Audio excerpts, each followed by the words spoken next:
Rise to salute the flag. I pledge allegiance to the flag of the United States of America and to the republic for which it stands, one nation, under God, indivisible, with liberty and justice for all. Would you please remain standing for a moment of silence as we honor our service personnel, and in particular those who have given the ultimate sacrifice. As I mentioned, this is the anniversary of the attack on Pearl Harbor, with the loss of those sailors that were there. So this is a very significant day for us all. So let us pay homage to that with a moment of silence.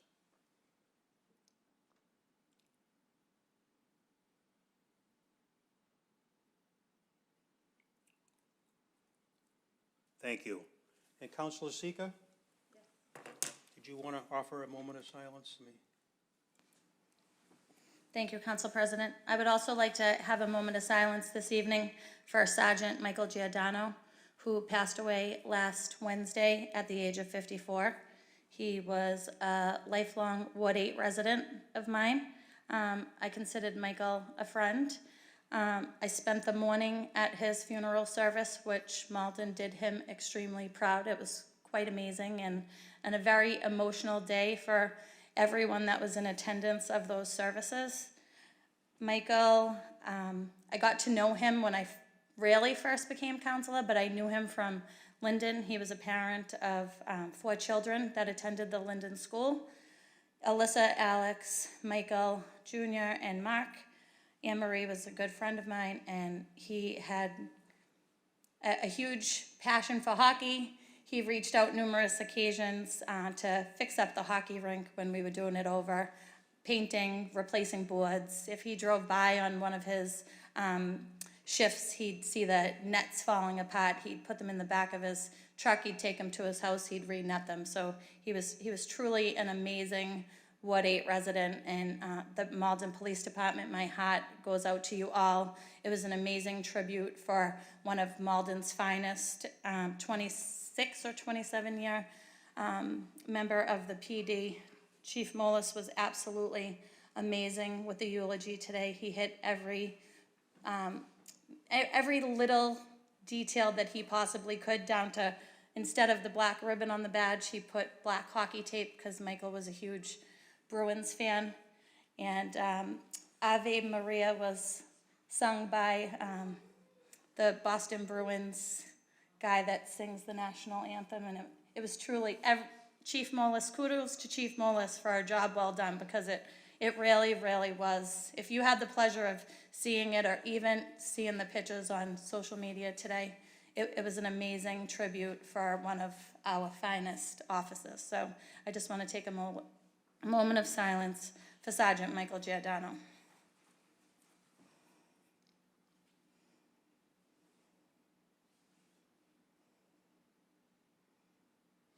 May he rest in peace. Thank you.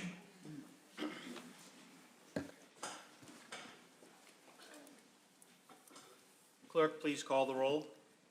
Kamel. Condon. Here. Crow. Here. DeMaria. Here. Linehan. Here. Murphy. Here. O'Malley. Here. Sika. Here.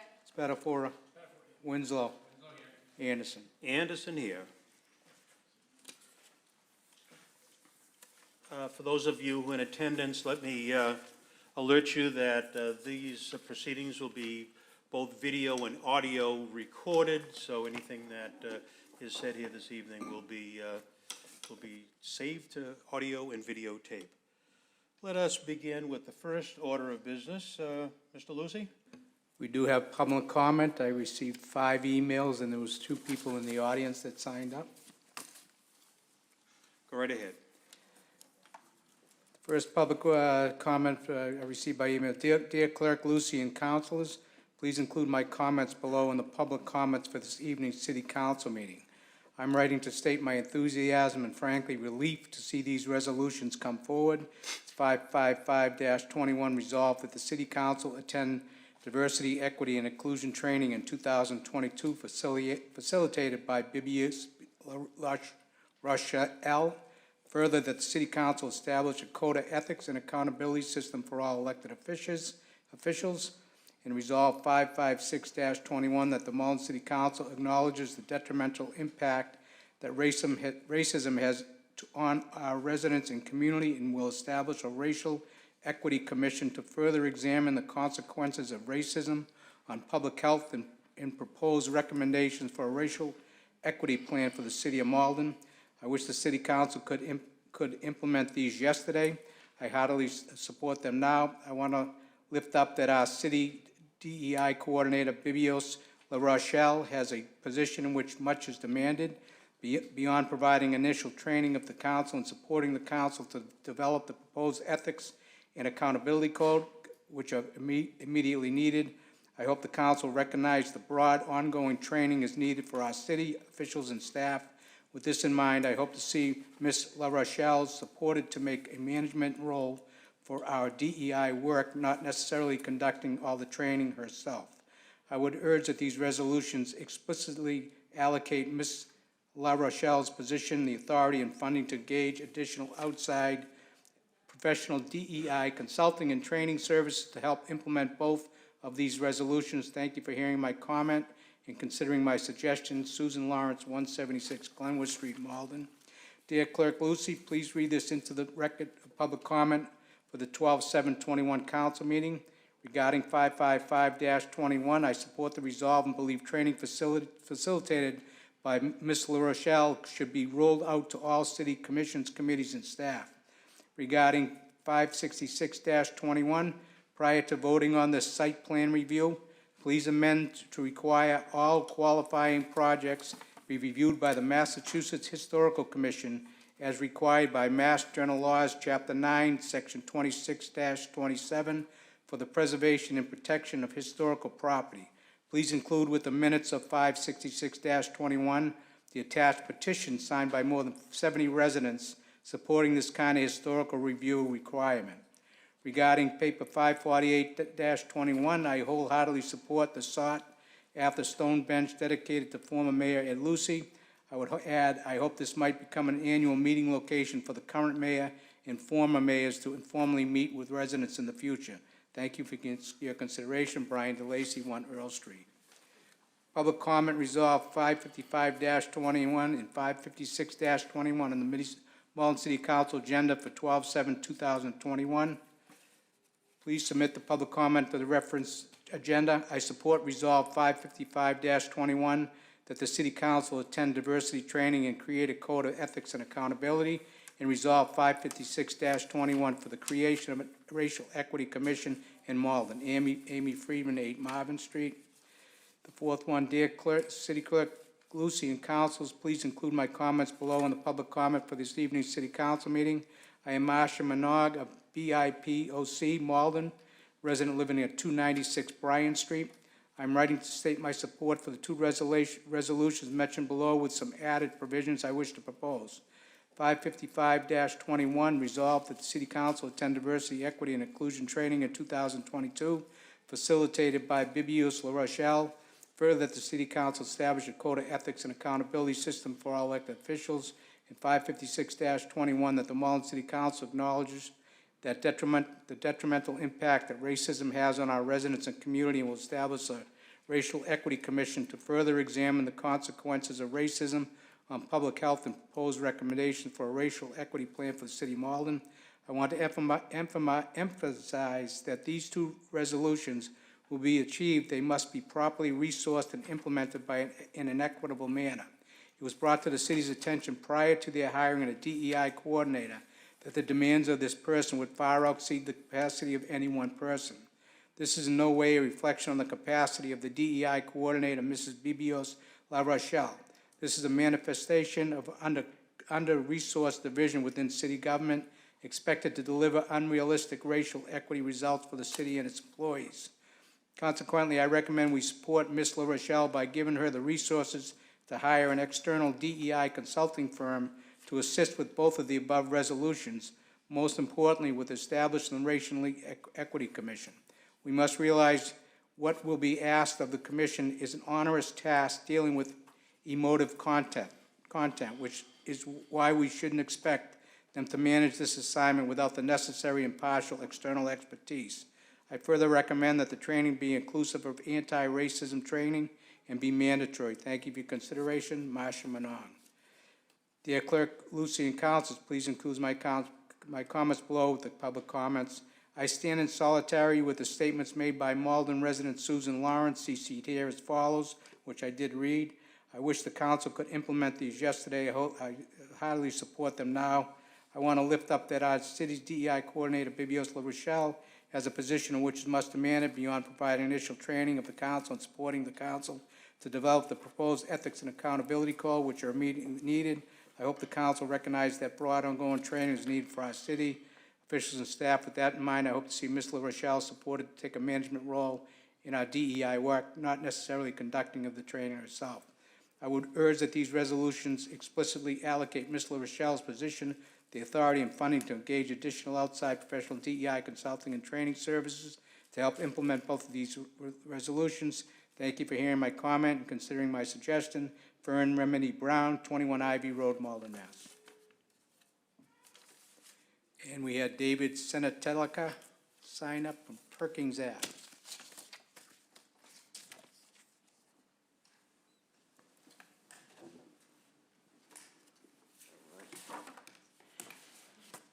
Is it all right to take this mask off up here? All right. Yes, you can. All right. Thank you for your time. Dear Malden City Clerk Greg Lucy and honorable members of the Malden City Council, please accept my full support of the following two proposed resolutions.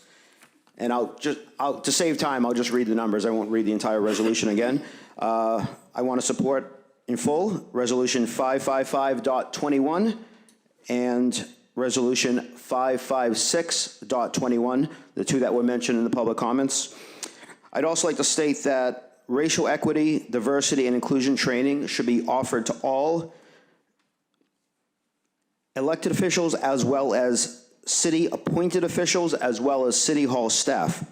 I feel that they are often tasked with making important decisions which greatly impact the lives of Malden residents and are as well often the face that city residents see and interact with when they come to City Hall with issues, questions, concerns, or other business.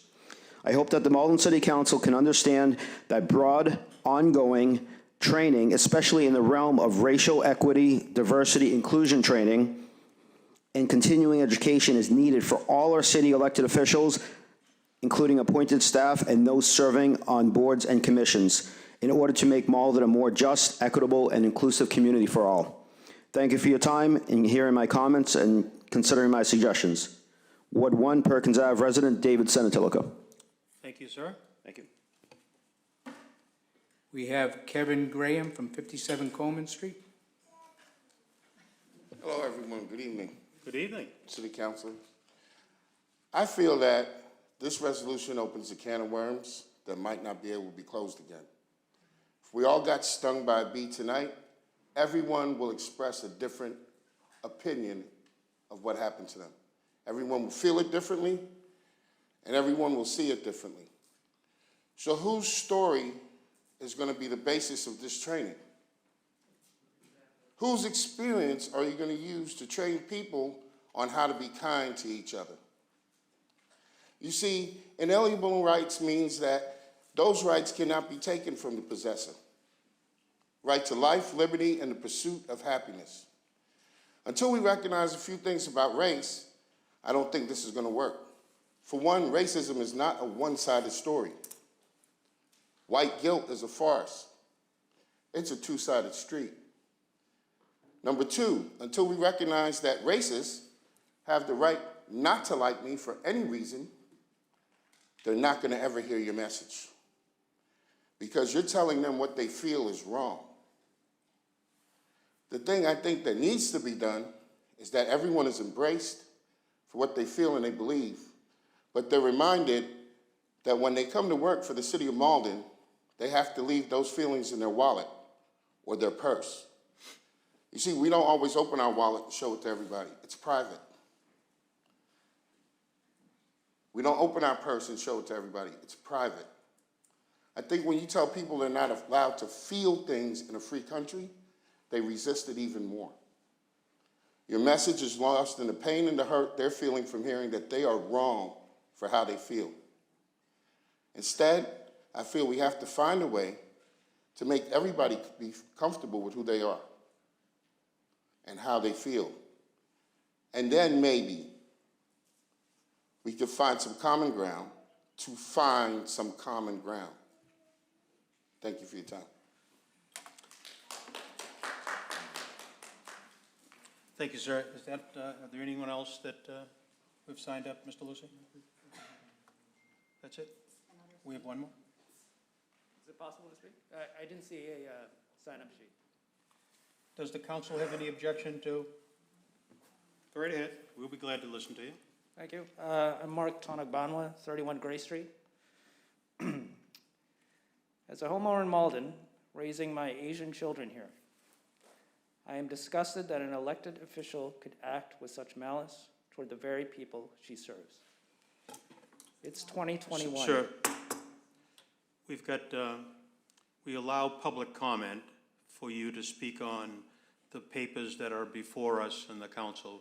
We're not going to allow you to speak about a particular councilor or any reference to a particular council. You can talk about the items that are on the table. I'd ask you to address those things that may give us your insight as to how we should vote on these things that are before us this evening. Thank you. Is there another venue where I could express my comments? Well, I'm sure there are other venues that you can express your comment. This is the Malden City Council that you're before this evening, and we're 11 elected officials that vote on things that come before the council.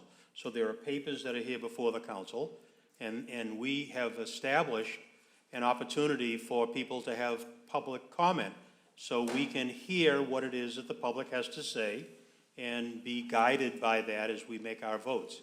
So we'll glad to hear what people have to say about those things that are on the docket with the restrictions that I've just mentioned to you. Okay. So we ask that people notify the clerk before the meeting. We were glad to give you the opportunity since you hadn't done that, but so you've got the microphone. You're welcome to speak, provided that you address your comments to the papers that are before us this evening. Well, you know, in terms of the racial equity, you know, Yes. you could see where I was leading. As far as my comment with that topic, I guess my concern is I'm wondering how effective that would be, sort of reiterating the last comment. There are many stories here. As an Asian American in this community, I haven't seen many people consult the Asians in this community. You know, as I was saying, my children were raised here, or I'm raising them here at the BB school, and you know, I would just like to have to be included in terms of how that's carried out. Thank you. Thank you for your time.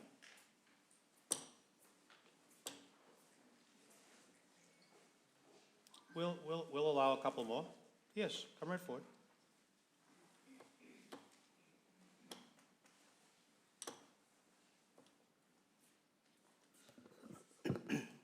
Good evening. My name's Please, Nate Bay-Cupel, 15 Village Court. Village Court where? Village Court where? Yeah. Village Court, the city. That's a good one. Thank you.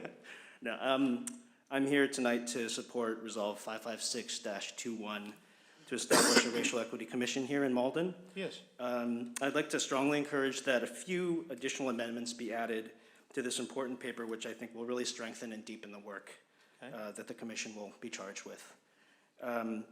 As someone who's been really deeply involved with anti-racism education and racial equity work professionally, this is something that I think has the potential to really positively impact the quality of lives for many of residents here if resourced appropriately.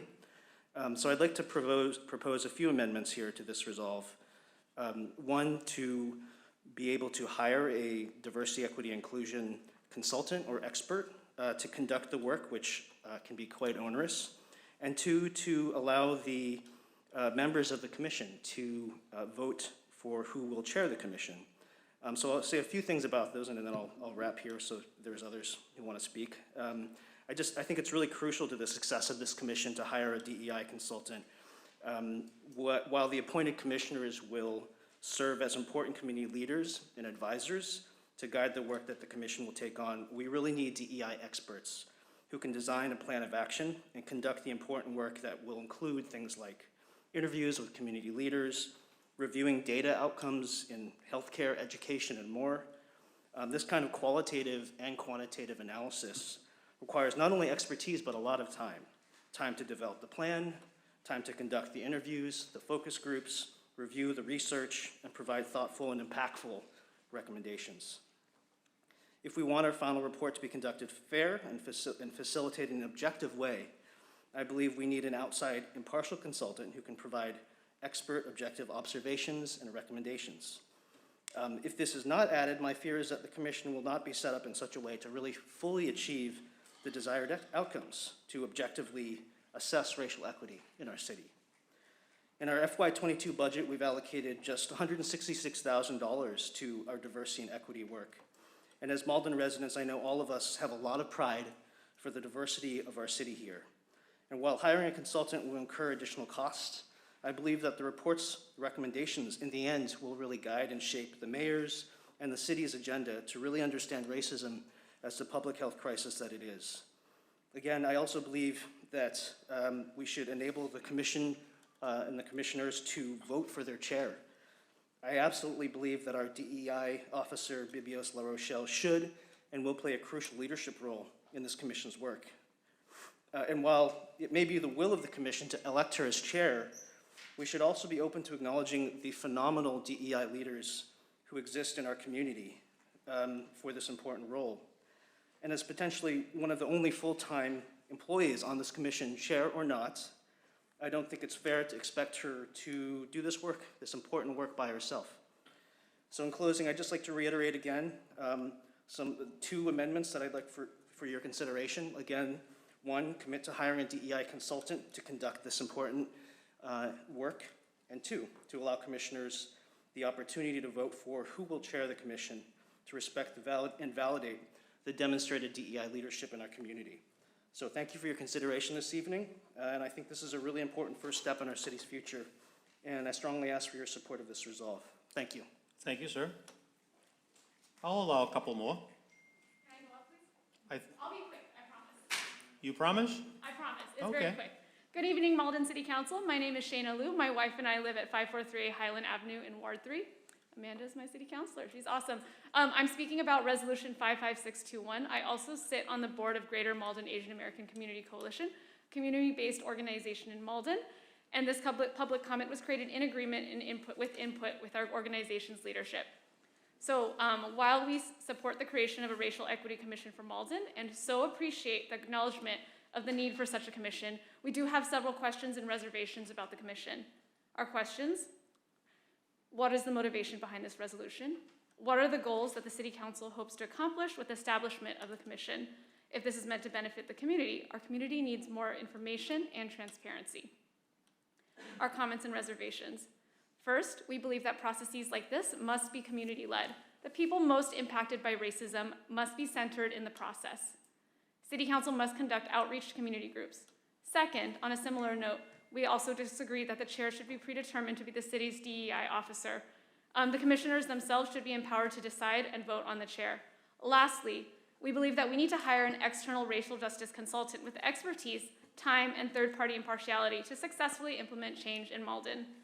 And while I do hope that we eventually establish a racial equity commission, and I so believe in that mission, as the work is vital to the well-being of all communities of color, especially in Malden, I strongly urge that our City Council does its due diligence, conduct outreach to impacted communities and groups before proceeding, and invest monetarily in expert consultation.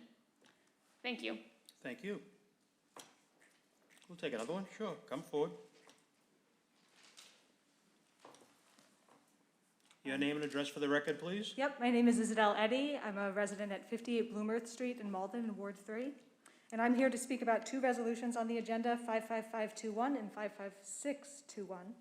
First of all, thank you, Councilor Debbie DeMaria, for hearing our community members and groups' request about training for city councilors and the establishment of a code of ethics and accountability system for all elected officials.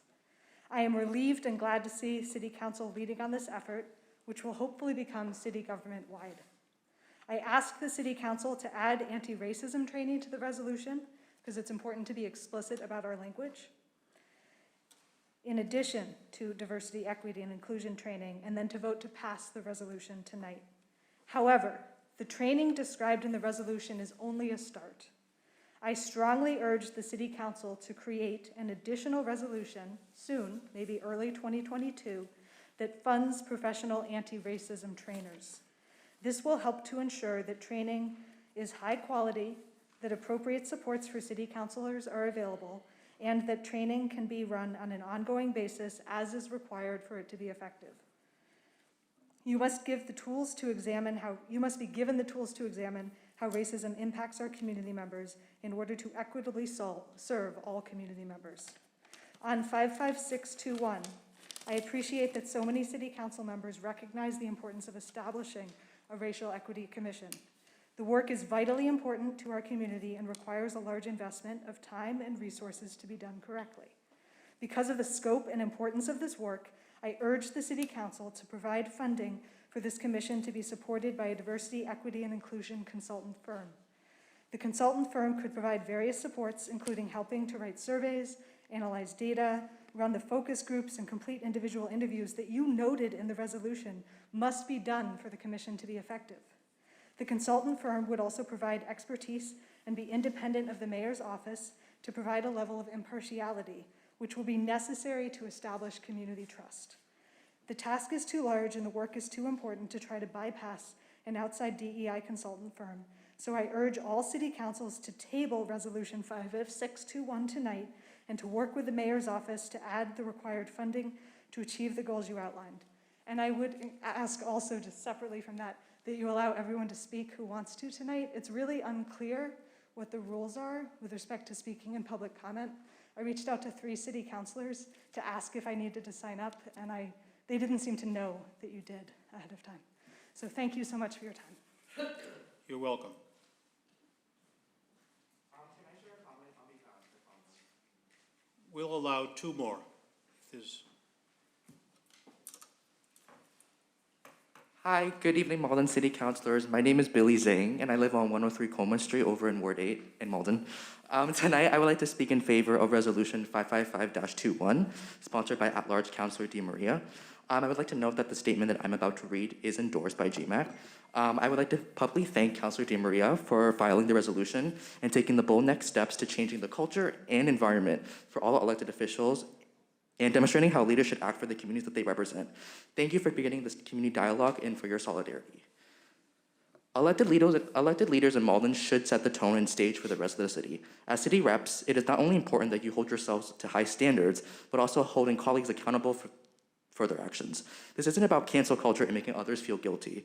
It's about learning from mistakes and committing yourselves to doing better. For the future of Malden, for the sake of leadership, and for the rest of Malden to learn. In our own city, we've had too many instances in slide where those in power were able to get away with causing harm to the communities that they're supposed to represent, whether the harm is intentional or not. It's about educating ourselves and others. This is a chance to build an infrastructure that would begin to foster a culture of understanding and mutual respect for all of Malden's communities, not just the ones that have been vocal and been given a seat at the table. It's uncomfortable to be told what you're doing wrong, but discomfort is how you learn, so we can be better informed moving forward. It's time to be forward-thinking about how we can truly create an inclusive environment where all Maldonians feel comfortable. No one is 100% perfect, and no one will ever be. But how are members of our city supposed to feel comfortable when our local leaders are allowed to inflict harm towards their constituents without facing any repercussions? What impression does that give to non-Maldonians who may be interested in moving to Malden? How would that affect the city's future if people found out that our city government has no structure of accountability? If we want Malden to be a place where people can grow up here, live and stay comfortably, and feel part of a community and truly included, that starts from within. It starts with all of you tonight and the importance of having these structures in place for Malden's future, especially for our Maldonian youth. Thank you. Thank you. We've got time for one more, and that'll be it.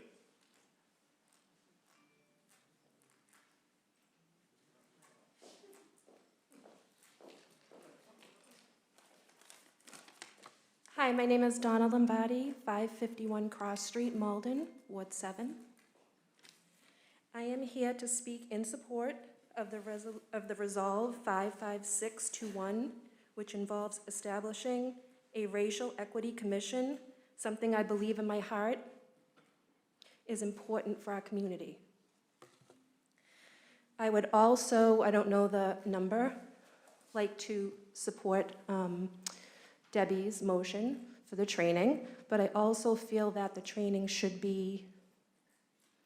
involve other community organizations. So organizations that represent the city of Malden.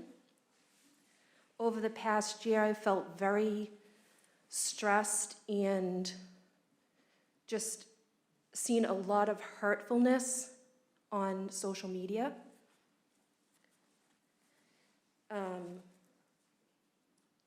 Some of the platforms that are supposed to be promoting peace and unity in our city are just, spewing hatred and bullying, technically, and really hurting a lot of people. And sometimes it's hard, you get pulled into that, which I have openly, I'll admit that. And I apologize for anything that may have hurt anybody. One thing that Karen Hayes had said, and I thought she said it well, was we need to listen, we need to learn, and we need to do better. And I feel that the resolution of the Resolve 55621 is just that. Jadine Sika has listened, she has learned, and now she's doing better. She's gonna work with Nate to bring this resolve forward, and I support that. Thank you. Thank you. So we've, I think that I people are said hearing. that we would have two more. I said that we would have two more. We opened it up to a number of people who hadn't signed up, and and I mentioned that, how many people did we have? 10 plus the 5. Is there a motion on the council floor that we accept additional people? There is? Okay. And a second to that motion? All in favor say aye? Okay. My name is Stephen DeBenedictis. I'm a resident at 17 Clyde Street in Malden. I strongly encourage City Council to vote in favor of Resolve 5521, that the City Council establish a code of ethics and an accountability system for all elected officials. I also agree that it must be mandatory for City Council members to attend DEI training in 2022. And I believe that while DEI Coordinator La Rochelle should lead the process of researching and selecting a training program, she should not be solely responsible for facilitating the training herself. I hope the language of Resolve 5521 can be modified to reflect this. I also ask that the City Council vote in favor of Resolve 55621 to establish a racial equity commission and plan for the City of Malden. I agree with previous commenters that the City Council must fund this resolve and employ a DEI consulting firm to support the work of the commission. And I have a question. I'm not sure if this was clarified, but I'm wondering if the appointees to the commission would be paid or if they would be volunteer. That is all. Thank you.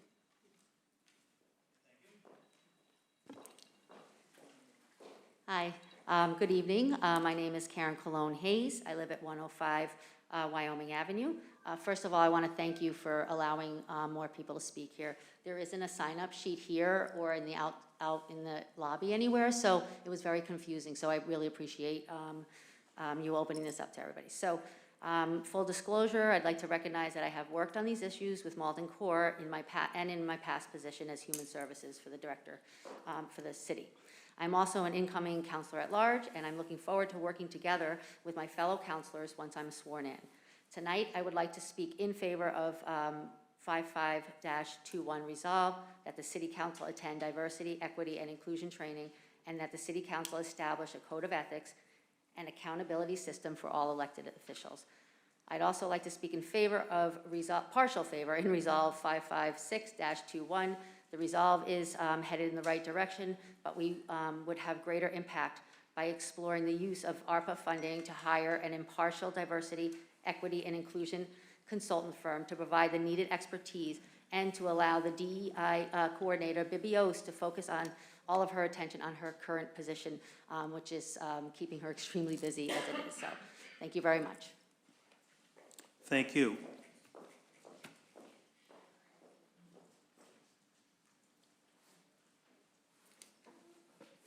Then we will close that portion of the City Council meeting, and thank you very much for your comments. I think you'll probably notice that as those items come before us, there's been a number of sponsors. I think just about every councilor, almost every councilor has been a sponsor to these resolves, and so we'll take your comments under advisement and we'll move on those. Next order of business. Paper 553-21, council reappointment, Sheila Fermano, 140 West Street, as Municipal Hearing Officer, term to expire December 21st, 2024. On Councilor Crow's motion that we refer this to the Personnel Appointments Committee, all those in favor say aye. Aye. Opposed say nay. That appointment will be referred to committee. Next order of business. Council reappointment, Lisa Cagno, paper 554-21, 31 Quincy Street, as Clerk of Committee, term to expire December 31st, 2022. On Councilor Crow's motion that we refer this appointment to the committee, all those in favor say aye. Aye. Opposed say nay. That appointment will be Councilor Di Maria. Hold on one second, Councilor Di Maria. Let me just light up your microphone. There you go. There you go. Thank you.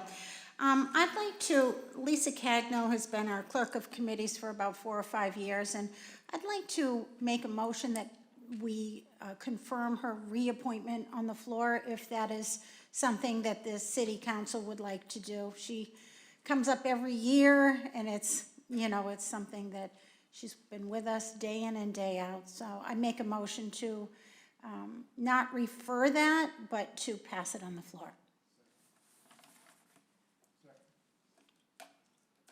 We have a motion to make that appointment on the floor by Councilor Di Maria. It's been seconded by is that Councilor Condon who I hear saying that as a second? All those in favor say aye. Aye. Opposed say nay. That appointment of Lisa Cagno has been reappointed. Next order of business.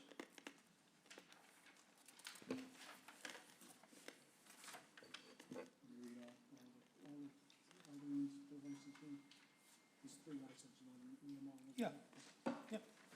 Paper 530-21, extended hours, Planet Fitness, 795 Eastern Ave, 24 hours, Monday through Friday.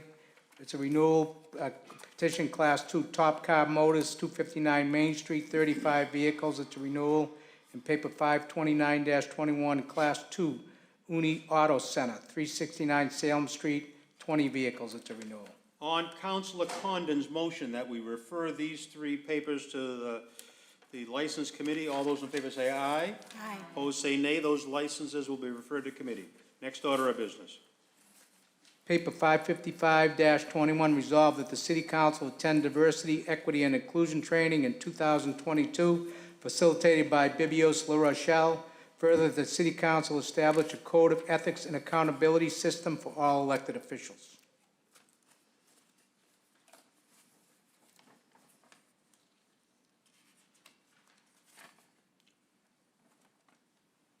I don't see anyone's light on. Who's the lead sponsor on that? Myself, Councilor. Why isn't your light lit up there, Councilor Di Maria? Here you go. Thank you. Councilor Di Maria. Thank you, Council President. I'd like to first take a moment to thank all those that spoke this evening, all those that sent a letter, either in support or not support. I think that our public comment addition to our agendas is a great thing, as proven this evening. So I first wanted to say that. I wrote this resolve a couple of weeks ago after speaking with Bibios La Rochelle, and I reached out to her before I docketed this, and I said, is this something that you might be interested in doing should the city council, you know, show favorable to it? And she was beyond excited for this. She is right now with her sleeves rolled up doing a training with our firefighters.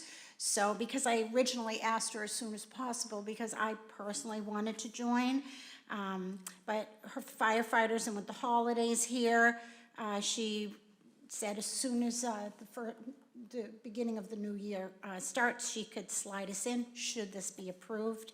I do believe there's more work to be done. I think that this is just a first bite of the apple and the challenge that we have in our community of diversity, and I think that this training truly should be something that we do either annually or biannually. Bibios was hired for this, and while I see a commission in our next resolve, you know, being proposed, and I look forward to the decision on that, I do think this is our first bite of the challenge, and I think it's something that I would like to move the resolve through, so I make a motion to accept this resolve as is. Thank you, Councilor. Councilor Linehan. Thank you. I actually had put my light on to second that, but I also wanted to reiterate what Councilor Di Maria said. I've been very impressed with the work that Bibios La Rochelle has been doing. I've gotten excellent feedback from the city staff who've undergone some of the trainings. I think we could certainly benefit. I've been through, you know, a lot of DEI trainings at work, but I think you can always learn more, and I've definitely seen the benefit firsthand. I think it would be an asset to us, so I'd be happy to second that. Thank you, Councilor. Councilor Winslow. Yeah, I know there was a comment about perhaps adding that the training should have some anti-racism training as well. Is that a friendly amendment that would be offered? So yeah, I would offer that. And then I know there's some discussion about, I don't know, it wasn't clear to me whether we were talking about this paper or really more focused on the next step, having support of a DEI expert. I know the council does have its own funding for some consulting, so maybe we could at least commit as a council with the president to look to see if Bibios needs some supports, particularly for this, that the council could you know, dip into its own funds to at least get going with its training if there's some extra support that you could use. So I don't know if we want to add that, but that is something entirely within our control. You know, I think we have about 10,000 budget, and we typically don't spend that, but that may be something, at least for this training, we could at least, if she needs some support that way, to get that going. So Thank you, Councilor. Great. Councilor Spatafora. Thank you, Mr. President. I support the resolve. Somebody works in the private sector. This is not uncommon. We've actually done a lot of on-site training, as well as we have to do an annual training electronically. So I support that wholeheartedly. I do just have a question about the second part, which says further the city council establish a code of ethics and accountability. So, Councilor Di Maria, are you suggesting that we add a censuring to the rule book, which I recommended 2 years ago or 3 years ago at this point, where part of the rule book is there's a censure, and that's the rules of the city council where we get to vote on any bad behavior, because the only person who can make the rules of the city council are the city council. So when you say establish, are you asking that to be the city council, not Bibios, right? Councilor Di Maria, we'll let you. Because I know we're just grouping them together. I'm just trying to figure out the second Yeah, one. yeah.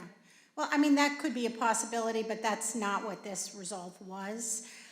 It was to the first bite of the challenge. That's exactly, for us to get into a training class and for us to just know, you know, what are we doing right? What are we doing wrong? What should we do a little bit better? So to change a rule book, no, that is not what I'm imposing. I think as a starting, at the starting line, it could evolve into something more.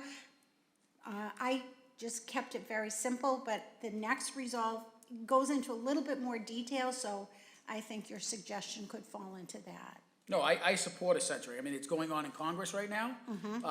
You cannot get rid of elected officials to a censuring, but it's the way that the U.S. Senate has it, Congress has it. It's something I proposed several years ago.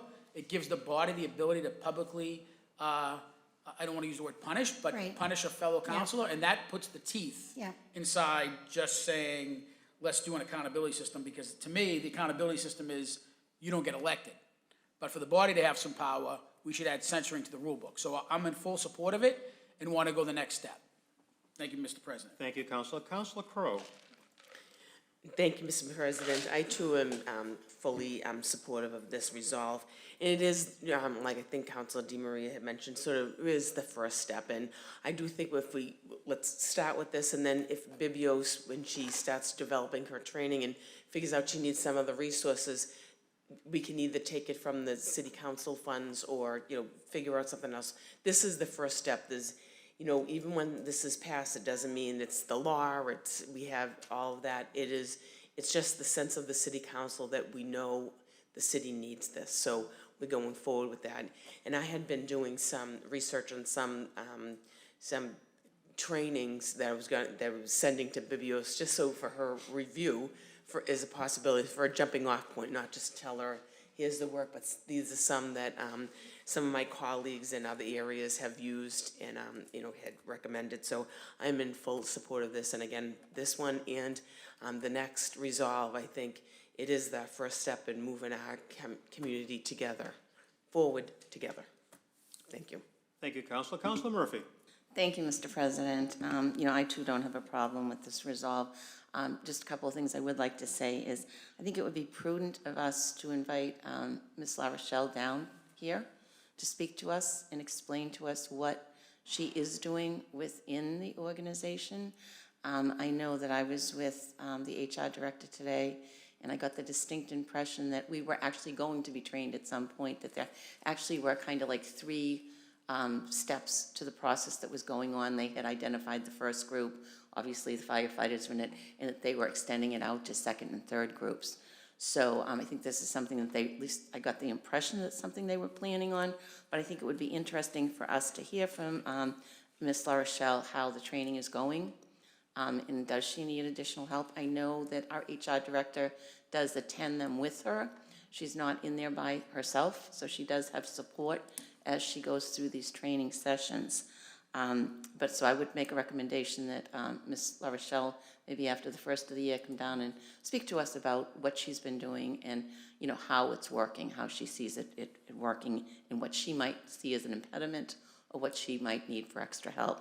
The other thing is, if you remember, and I believe for those of you in the audience who worked on the people's budget, one of the items that came out of the people's budget was more funding for this particular group, and we did, in the budget, it wasn't a ton of money, but we did add more money to our 2022 budget to support programming and training in this particular area. So I think where we did add money to the budget already, we should look at that. And then, Councilor Winslow, if that's not sufficient, we could certainly look into the council funding. So those would be the suggestions that I would make. Thank you. Thank you, Counselor. Let me I see the other lights are coming on.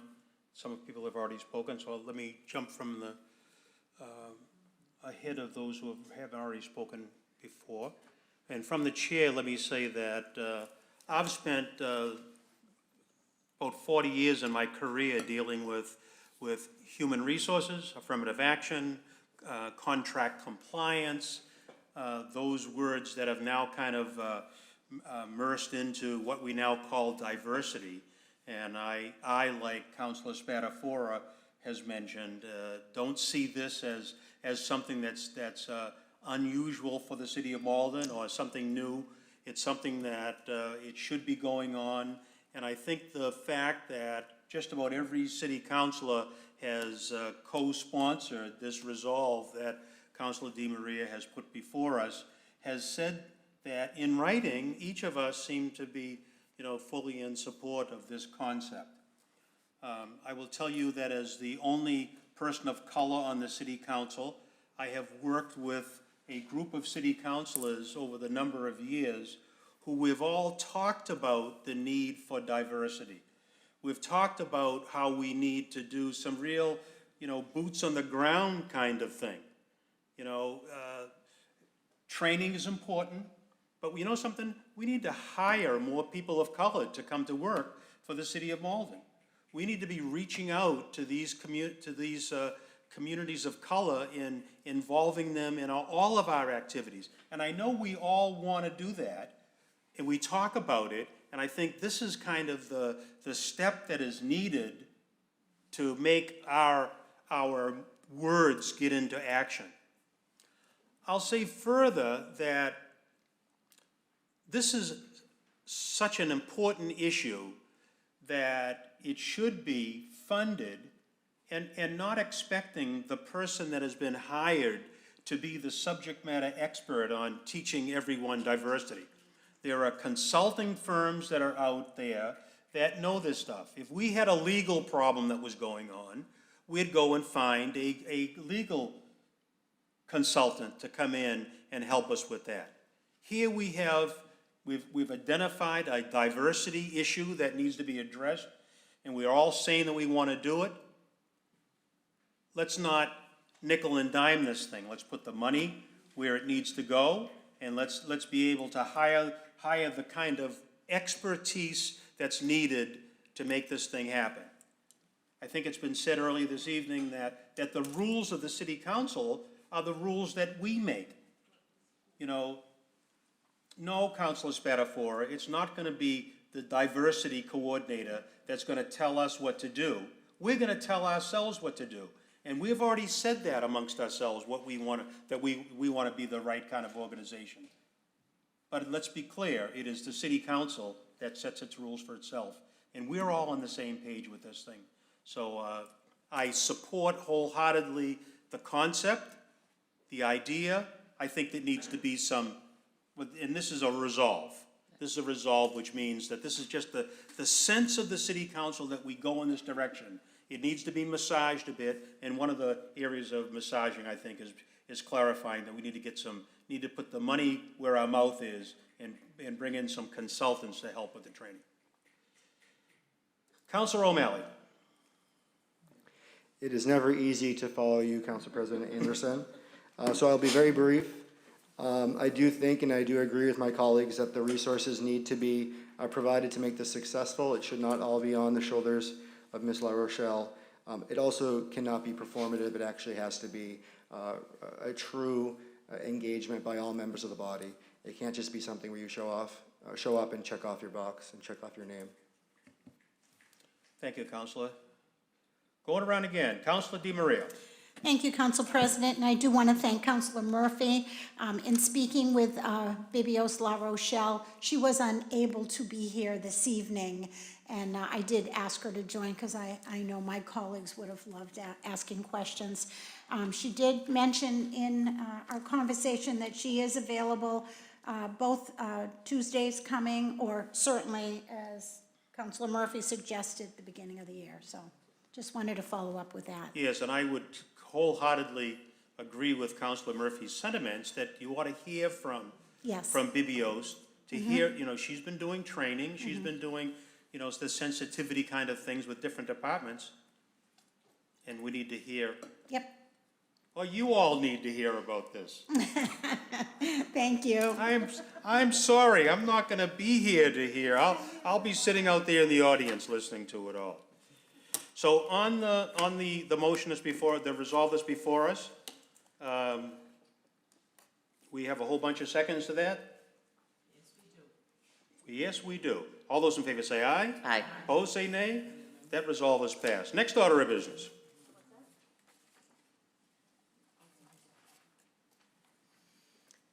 Paper 556-21, resolved that the Malden City Council acknowledges the detrimental impact that racism has on our residents and community and will establish a racial equity commission to further examine the consequences of racism on public health and propose recommendations for racial equity plan for the city of Malden.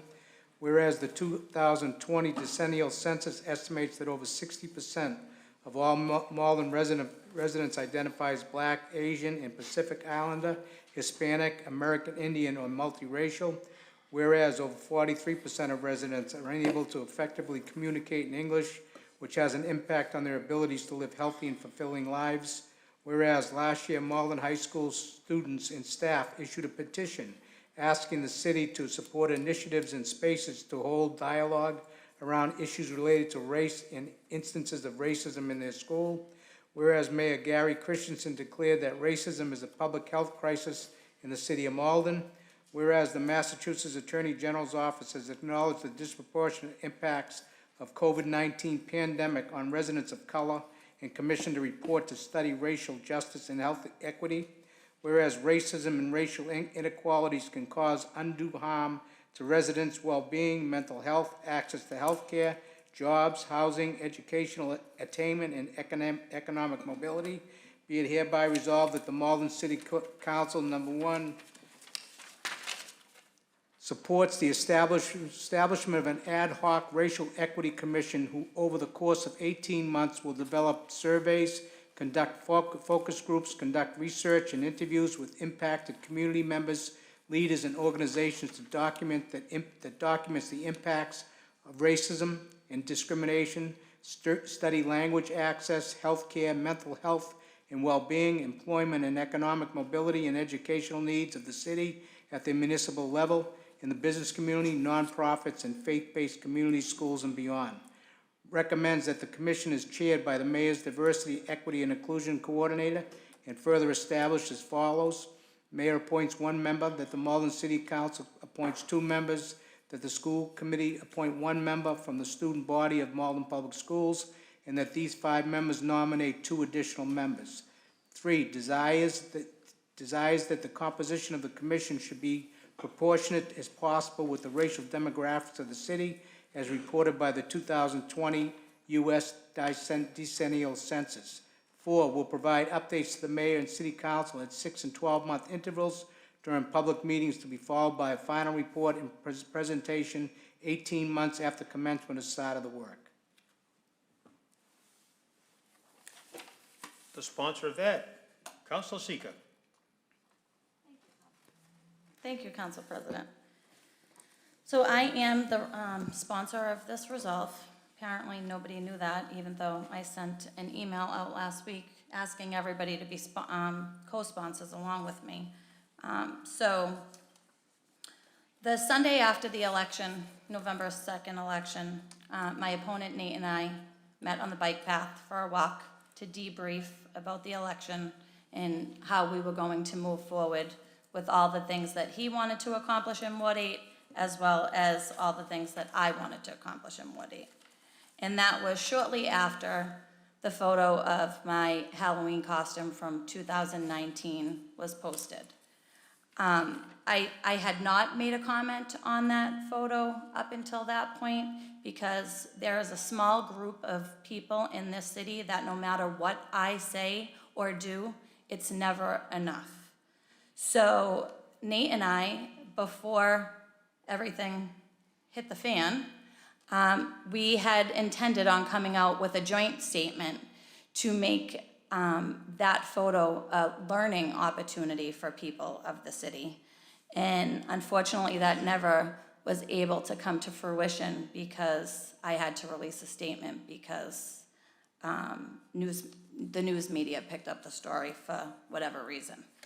So when Nate and I discussed having a racial equity commission, I was a little hesitant to pursue it.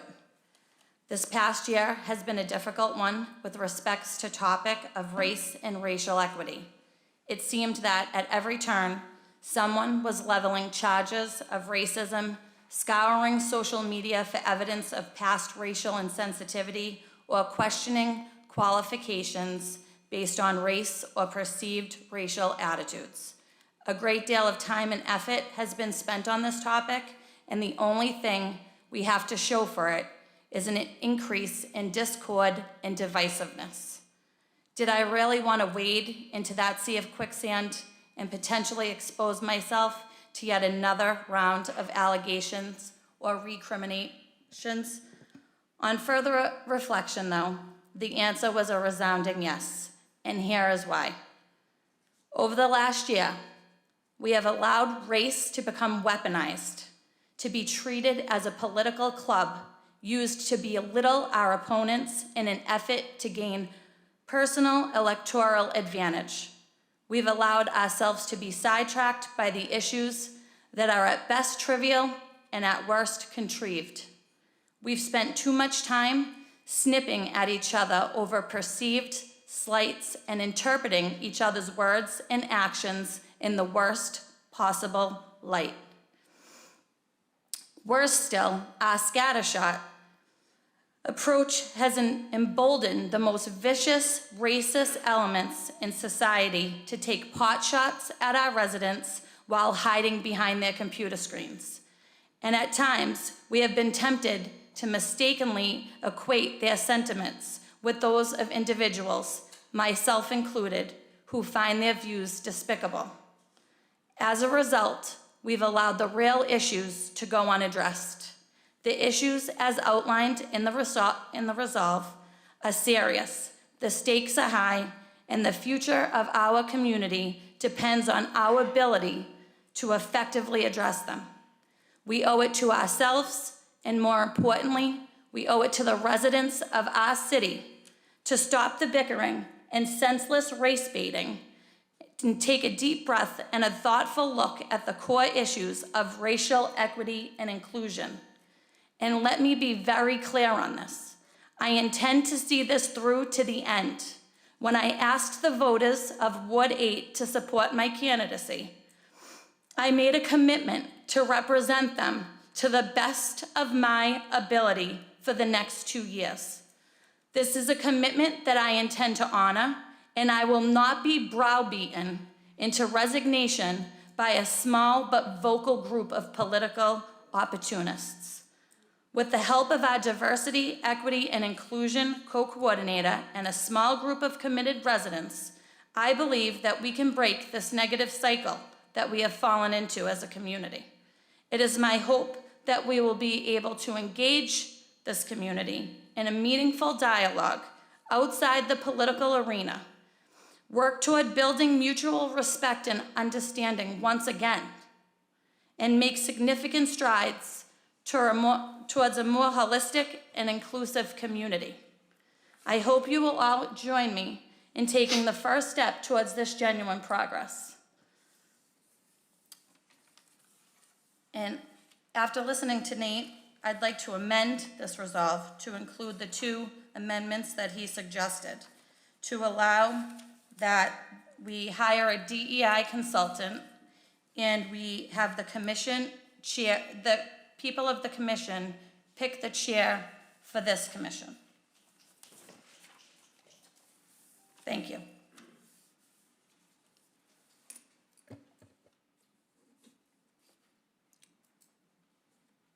I don't see any lights. No one wishing to speak on this? Councilor Linehan. Thank you, Mr. President, and thank you, Councilor Sika. I'm really glad to see us taking up potentially an amendment to add those 2 facets, which upon hearing the residents who spoke tonight, I think is definitely the right move. The only other thought I had in reading it is that it might be nice to have more than 1 youth. I think it's great to have a youth from Malden High, but having just gone through a recruiting process for our courthouse committee, we got kids from all over that live here, that attend different schools, and I think it can be nice for the youth to have, at least 2 of them and not be in a room full of adults. So that would be my only suggestion if you're open to it. But otherwise, thank you, and I'm fully supportive of this. Thank you, Councilor. Councilor Winslow. Yeah, I'm definitely supportive of those amendments, and I do have to say, I mean, I've had, just like Councilor Spatafor and Councilor Anderson, I've had opportunities through my public health work to do equity and inclusion training, and one of the things that I learned through that was that don't be afraid. When you're in a situation where you may not understand folks, create dialogue. Sometimes that dialogue will be mistaken, and I think that also means that the person listening has to be free to call out when that dialogue might be offensive.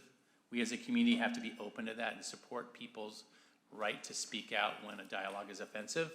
But the other thing I learned was also forgiveness, that it's important that in the sincere effort of someone trying to make up for mistakes And to have this dialogue, there has to be both give and take. And so I'm very supportive of this effort to create this dialogue in the city and really make sure we're having dialogue and not just missives and social media attacks and that type of thing. And ultimately, I mean, my one fear of this was this just papering over other issues, but I will,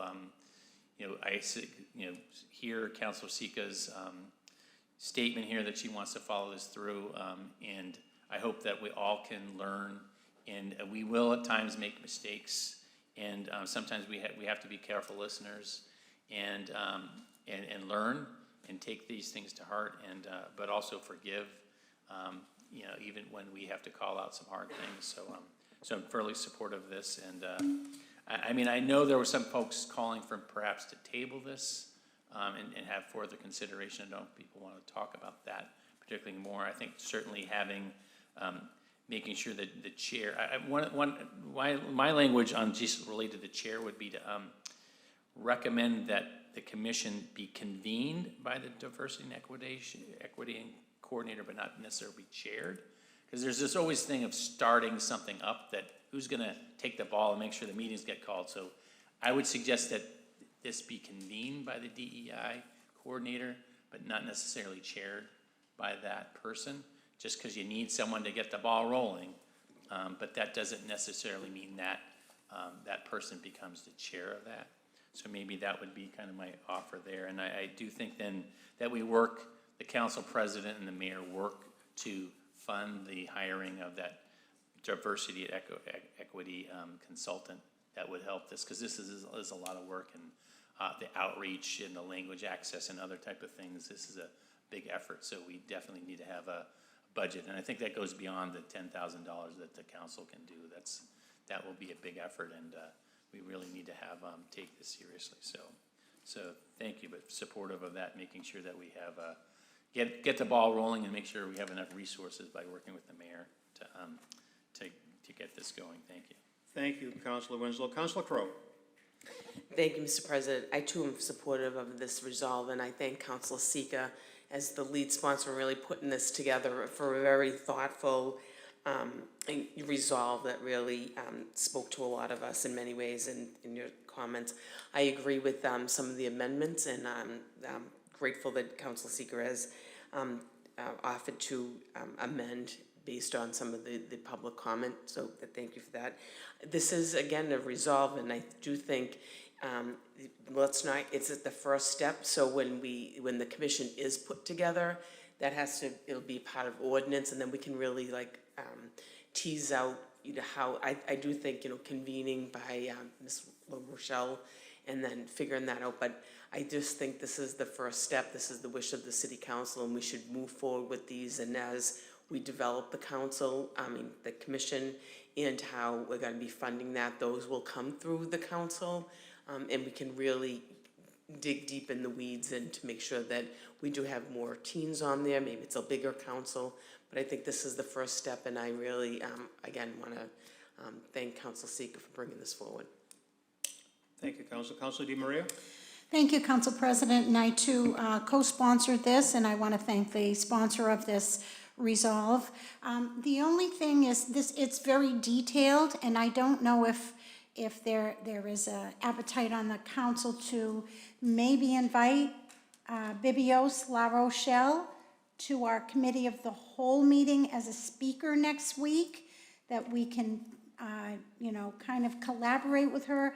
I do find that when we work with the directors of our departments, we gain a lot of knowledge with how we can move forward with it. Or certainly we can just, pass it on the floor. I'm just throwing it out there, so. Thank you, Councilor. Councilor Spatafora. Thank you, Mr. President. I want to also thank the sponsor. I am a co-sponsor, but the lead sponsor for putting this paper through. Certainly a timely subject, but again, not to repeat myself, something in the private sector has been ongoing and involving, like you said, Councilor Anderson.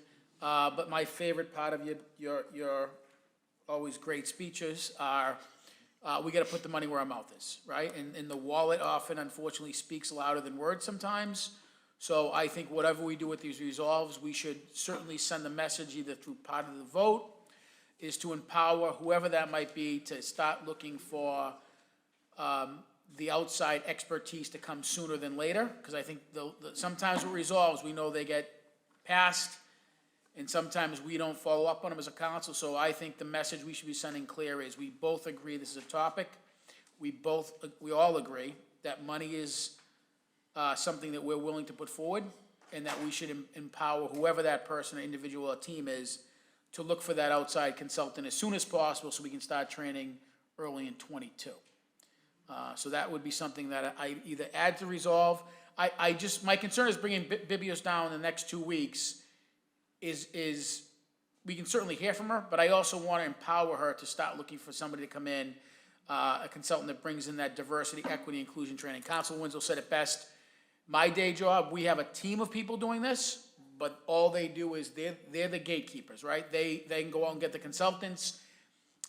The internal team gets together and gets the room, gets all the individuals together, and then they have the expertise come in and facilitate those trainings on site. And I see the same type of training environment here, and I think we should certainly start that process sooner than later.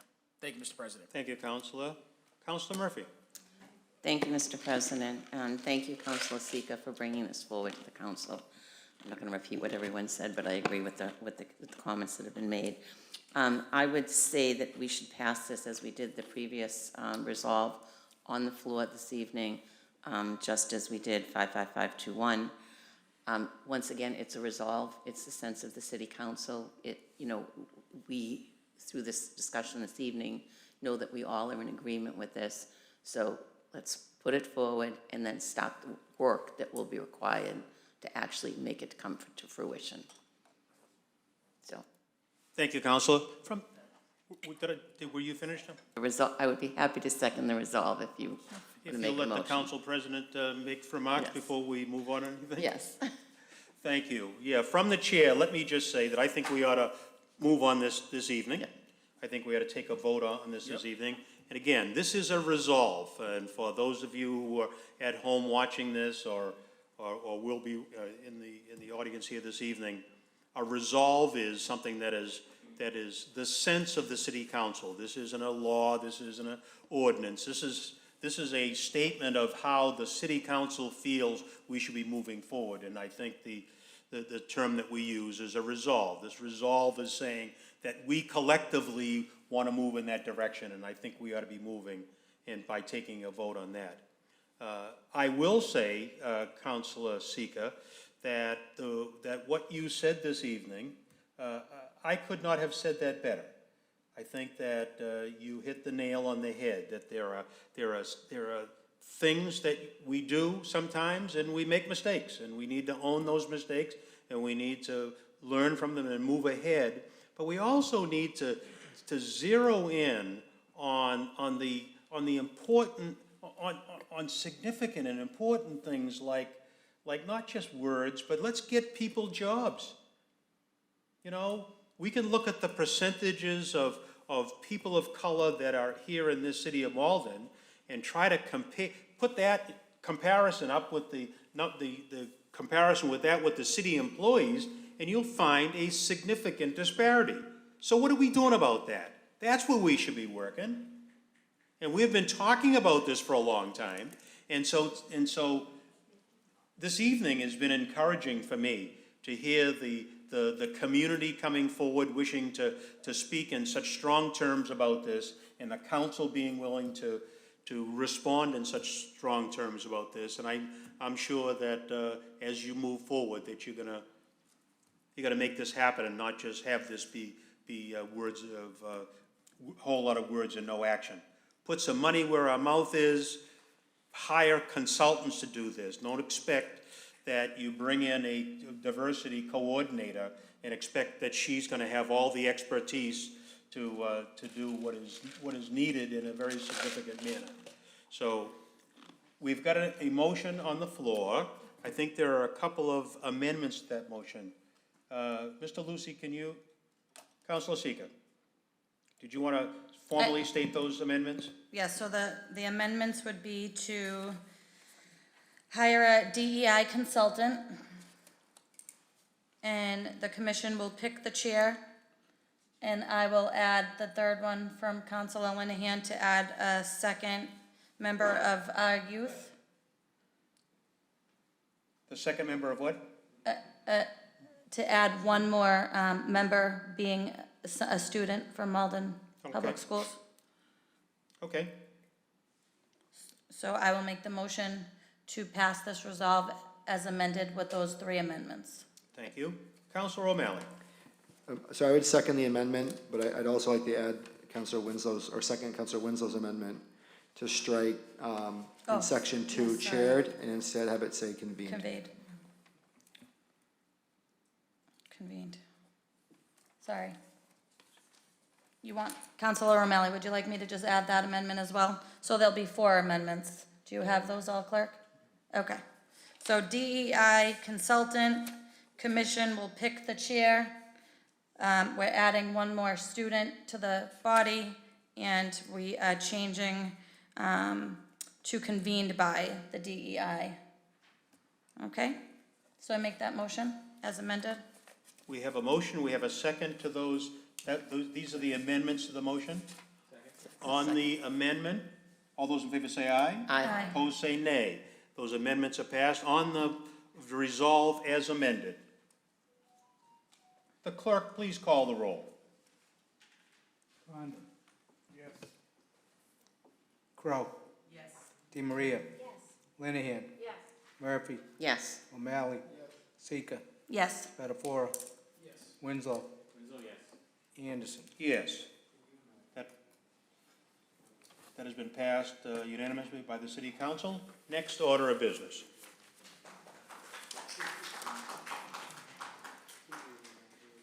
Paper 548-21, resolved that as a sense of the City Council, the stone bench be placed on the new City Hall Plaza and dedicated to former Mayor Ed Lucy. Councilor Di Maria. Thank you, Council President. And each of you this evening in your file folder received a copy of what I'm just about ready to read. So I apologize for its length, but I'm very proud to read every word of this. So Edwin C. Lucy was born March 18th in the Willimantic, Connecticut, the day after St. Patrick's Day, ironically. Although born in Connecticut, his dad, Dennis, was originally from Malden. At the age of 12, Ed survived his dad, adding to his family's responsibilities at this very young age. When he speaks of his mother, Josephine, he has a glimmer in his eye, fondly remembering back to his childhood. He has also been known to share some great stories of his late brother, Dennis, and twin sisters, Evelyn and Elaine. In 1955, Ed graduated Salem State College with a degree in junior high education, also holds a CLU professional designation. During that time, he began his family, being a proud member of the Forestdale neighborhood. He endured the painful death of 3 sons, but boasts proudly that he is the father of 2 great men, Greg and Scott, and 1 amazing daughter, Susan, and 11 grandchildren. In 1969, the Edwin C. Lucy Insurance Agency opened its doors and now celebrates, I think it's 45 years serving the residents and community of Malden. Throughout his formative years, Ed's passion for politics was brewing. He was elected as a state representative in 1977 to 1978. In the 80s, he was elected as city councilor at large and served for 5 terms. In 1992, he was elected as mayor of Malden. He served 2 terms in office. A few of his finest memories as mayor was the coordination of 3 cities, Everett, Malden, and Medford, collaborating on what is now referred to as River's Edge on Commercial Street, previously known as Telecom City. Also, while in office, Ed was instrumental with initiating the construction project for the handicap accessibility for our hidden jewel of Malden, the Malden Public Library. Ed has volunteered in the city in many capacities. He is the former commissioner of Babe Ruth of Malden, past director, Malden Northern Little League, board member on Eastern Middlesex Alcoholic Services, board member of the Tri-City Mental Health and Advisory Board, member for Malden Catholic High School. Currently, he boasts his affiliation as a member of the Friends of Malden Public Library, a place he truly loves. This year, he celebrates 45 years with the Malden Lions Club, and as part of his commitment, he can be seen on many occasions canning, or lovingly referred to him as panhandling, for the Lions. He hosts a monthly television show on Malden Access TV, now known as UMA. Ed's time is continually filled with political activities, always encouraging all of us to get involved. Most importantly, Ed gives back to all of us. I am very proud this evening to send this communication to the DPW Commission asking the new City Council courtyard be named after the Honorable Edwin C. Lucy. And certainly I hope that this is a unanimous vote from my colleagues this evening. Thank you all. Councilor O'Malley. I would like to second Councilor DiMaria's motion and add myself as a co-sponsor. Thank you. Councilor Seeker. Thank you. Councilor DiMaria, really quick, I love Mr. Lucy. I think that this is a great resolve, but did we ask, we don't own that courtyard. Did we ask permission from the condo association if this is something that we can do? Councilor DiMaria. Thank you. Yes, Councilor Seeker, we did. I've actually spoken with the mayor. I've spoken with Eric Rubin, and I've actually spoken with Billy Coleman. Perfect. So we're right on board with all of that. Awesome. Thank you. Great, thank you. Councilor Winslow. Well, Councilor DiMaria, you always do your homework. It's great to read more about Ed. I mean, I know I met Ed first, I think the time when we were working the first years of the Bike to the Sea proposal. So he embraced that early on, and it's great to see that's coming to fruition. And I will actually be on Ed's show tomorrow. So it's great to see that you know, throughout my time in Malden, that he's been so active and continues to be active, and a good friend of so many in Malden. So very supportive of this. Thank you. Thank you, Councilor. From the chair, let me say that I have had the pleasure of serving on the City Council with Ed Lucy. Back when I was first elected, Ed was a councilor at large. That goes back to 1984, and then he was a state rep as well. Even before that, I'll tell you that even before that, councilors, Ed Lucy was a substitute teacher in my school when I was in high school. So we go way, way back. And then not only that, but I have the pleasure of sitting beside Ed Lucy's son, right here, right here to my right. Yeah, Ed Lucy is very well deserved of recognition by the city for the service that he has provided to the city, in not only in government as a state representative, as a mayor, but also I also served with him when he was in the Lions Club. We used to roar together. That's what the Lions would do. We'd roar as lions, and I do believe that those of us in government service, you know, put out a lot of our personal effort into things, and we're not recognized, and you all aren't recognized enough. And I think, you know, Ed Lucy is well deserving of this as a person who has spent that kind of time in our government service. I'll point out, sitting in the audience back there just a couple of weeks ago, another guy who was in government that did something spectacular for our city. That is the new incoming Ward 7 City Councilor, Chris Simonelli. Chris Simonelli, please stand up so everyone can see who you are. We're getting ready to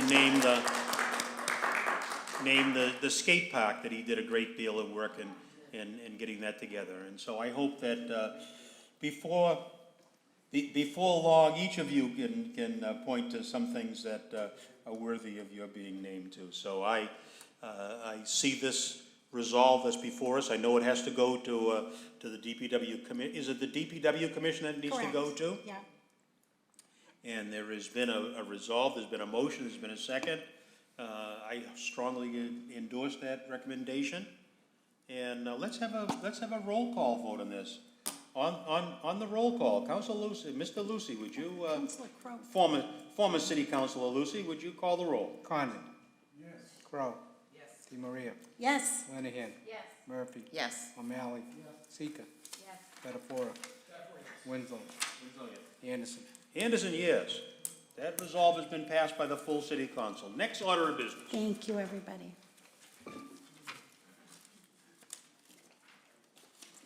Paper 557-21, Personnel Appointment Committee develop and advertise a notice for posting for the soon-to-be opening of the Cannabis Commission.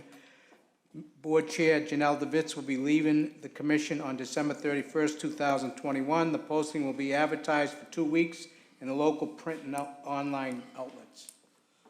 On the paper, Councilor Crowe. And thank you, Mr. President. As it says, Mr. Vist is going to be leaving the commission at the end of this month. And so we have an opening on the Cannabis Control Commission.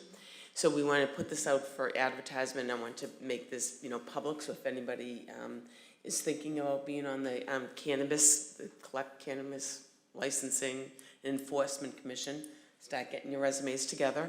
But I just want to pass this on the floor, so we'll put it in the paper and other outlets, and then get hopefully some wonderful candidates as Ms. DeVitz, and move forward with filling that position as soon as possible. Thank you, Councilor. And here's a perfect opportunity for us to be doing something that we've talked about this evening. Positions like on the Cannabis Commission, needs to be represented by the diversity of this community. And so those of you who are here in the audience, I hope that you will help us to spread the word to the community, and perhaps you know of people that may not be aware of what's going on in city government and what kind of opportunities are available. Help us spread the word. One other point, and I see some other lights coming on, but one other point I'd make is that as I have been reaching out into the communities of color, trying to bring additional people of color into work in the city of Malden, one of the impediments that I'm finding is that a lot of people think that in order to get into city government positions, that you have to have an inside track, that it's, that it's only for people who are connected, and I will tell you that that's the way it used to be. That's the way it used to be, but there are positions that are open that are looking for qualified people to fill. So help us break down that thought that you have to be an inside person in order to be able to get a position here in the city of Malden. Once we started advertising openings when things were coming up, we've been so pleasantly surprised by the quality of people that have been able to come on to commissions and boards, and so we'd like to ask you all to help us in that regard. Councilor O'Malley. Thank you, Council President. I would just like to thank Commissioner DeVitz for her work on the licensing committee. I'd also like to thank her fellow commissioners, and I do look forward to getting someone to fill her place in a timely manner. Thank you. Thank you, Councilor. Councilor DiMaria. Thank you, Council President. I actually just wanted to second the motion to begin posting. Thank you. On the motion, as seconded, all those in favor say aye. Aye. Opposed say nay. That motion is passed. Next order of business. Paper 549-21, be it hereby ordained that the revised ordinance of 2020 be amended as follows. Amend section 2.24.040 of Park and Enforcement Officer's salary schedule. On Councilor Spatafora's motion to refer this. Yes, sir. Yes, sir. Thank you. On Councilor Spatafora's motion that we refer this to Rules and Ordinance, all those in favor say aye. Aye. Opposed say nay. That has been referred to the Rules and Ordinance Committee. Next order of business. Paper 383-21, order alternative number 1, order be it hereby ordained that section 12 of the revised ordinance of 2020, effective 1/1/20, be amended as amending section 12.030 use regulations to indicate that warehouse and wholesale distribution uses are not allowed uses in business highway zones. Order alternative number 2, order be it hereby ordained that section 12 of the revised ordinance of 2020, effective 1/1/20, be amended by striking the first 3 lines of section 12.12.010, paragraph B, and replacing that with the following, see attached. There's a motion to ordain. Ordain. Yeah. On Councilor Spatafora's motion to ordain, seconded. Clerk, please call the roll. Condon. Yes. Crowe. Yes. DeMaria. Yes. Linehan. Yes. Murphy. Yes. O'Malley. Yes. Sika. Yes. Spatafora. Spatafora, yes. Winslow. Anderson. Anderson, yes. That order has been ordained by the full City Council. Next order of business? Under committee reports, paper 550-21, rules and ordinance, paper 536-21, be it hereby ordained that revised ordinance of 2020 be amended as follows. Amend section 2.24.080 of the firefighter's salary schedule. Councilor Spatafora. Thank you, Mr. President. Rules and ordinance met on this last week. It was voted out unanimous. This is the ordinance update, which matches the financial paper. So anytime that there is a raise given to any of our employees, there's an ordinance that governs that. So what we're doing is change the ordinance to match that raise increase in the fire department firefighters' salary schedule, for the cost of living increases went from 2.5 increase in 2021, 2% in 2022, and 2% in 2023, all aligned with all the public safety offices. So I'm looking for the council's full support of this. Thank you, Mr. President. On the first vote, on Councilor Spatafora's motion to receive the committee report, all those in favor say aye. Aye. Opposed say nay. The committee report is received. On Councilor Spatafora's motion to enroll the ordinance, the clerk will please call the roll. Condon. Yes. Crowe. Yes. DeMaria. Yes. Linehan. Yes. Murphy. Yes. O'Malley. Yes. Sika. Yes. Spatafora. Spatafora, yes. Winslow. Anderson. Anderson, yes. Next order of business.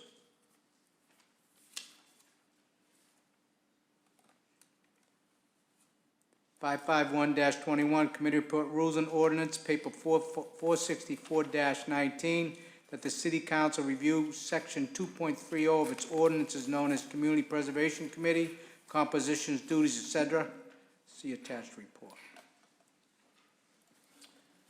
On Councilor Winslow's motion to receive the committee report, all those in favor say aye. Aye. Opposed say nay. Committee report is received. Councilor Winslow for the committee. This paper was initiated at the request of the Community Preservation Committee. If the ordinance is not changed, quite a few members will, terms will expire. And so, and we also know that Councilor Crowe, as head of personnel and appointments, has struggled with filling positions because of the confusing nature of the ordinance. So this ordinance is to try to remedy those situations. So a couple of things, right now, the way our ordinance is structured, 4 people on the Community Preservation Committee come as under statutory requirements, 1 from the Conservation Commission, 1 from the Historical Commission, 1 from the Planning Board, and 1 from the Housing Authority. And then 5 members are, currently they're appointed through a complicated process involving ward councilors. The proposal here is to simplify that process, and for when positions come up in those general public positions, that the Personnel and Appointments Committee would seek out members, so opening up more to the public. So that's one key change. So the appointments would go through the Personnel and Appointments Committee. The second key thing is that right now, people are limited to 2-year terms, and the committee discussed that, and the thought is we would lose the commission chair and others pretty soon if we did not extend that. So the thought is for, to allow, stick with 2-year terms, but for general public members, they could have 3 terms, and there would not be any term limits on people who come out of the commissions. The thought there is it creates a balance. The general public members will turn over more frequently and really create and refresh and ensure that the broader community is engaged. But then the people coming up of Board of Commissions, if they stay, they can help bring some expertise and long-term perspective to the commission, which is important. I mean, this commission is recommending expenditures of a lot of money. They're overseeing to make sure those projects are done well. So I think we had a good discussion in rules and ordinance and came up with a fair way. I think the other thing is those 5 general public representatives, we do specifically say that those all have to come from different wards to try to create diversity so that not all 5 come from one ward. So, so I think it's a fair, it's more clear, it'll be easier and quicker to appoint people. And so I think we had a good discussion, and I appreciate the discussion we had, and a lot of help from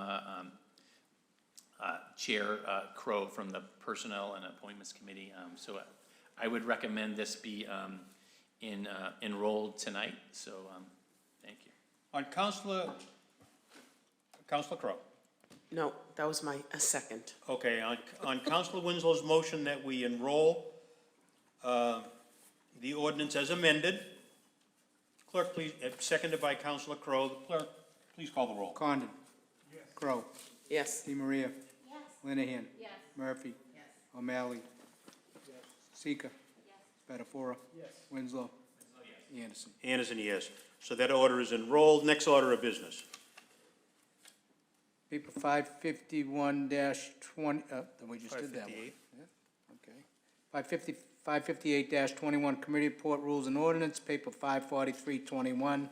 Order that the following position be given municipal employee status. Person who holds this position works periodically providing assistance to the Inspectional Service Department on an on-call as-needed basis as a non-benefited, non-regular employee and must meet one of the following criteria. Number 1, is not paid. Number 2, is part-time, allowing the person the flexibility to work at another job during normal working hours if the person chooses. Or 3, has not been paid by the city of Malden for more than 800 working hours during the preceding 365 days. On Councilor Spatafora's motion to receive the committee report, all those in favor say aye. Opposed say nay.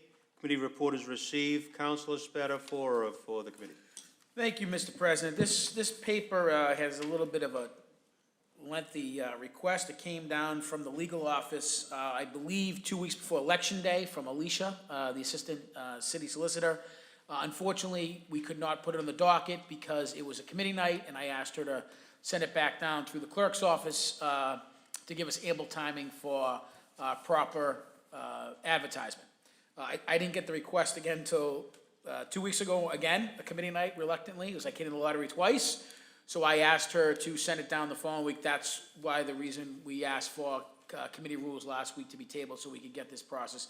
There is a deadline for this request.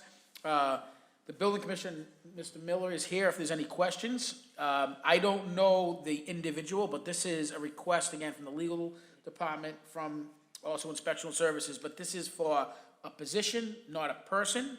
And this is to grant that position special municipal status, which has to be, has to meet one of the following criteria, which is before you. The committee met earlier this evening. We went through that criteria. We did have several questions for Mr. Miller. We did vote it out favorably to allow this position to have that special municipal status being granted. Any questions, again, I would offer Mr. Miller specifics, but hopefully looking for the council's full support. Thank you, Mr. President. Thank you, Councilor. Councilor O'Malley?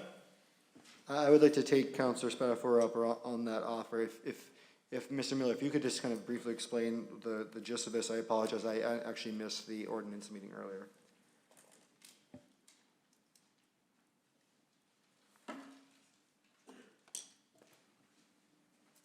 Thanks, Mr. President, members of the council.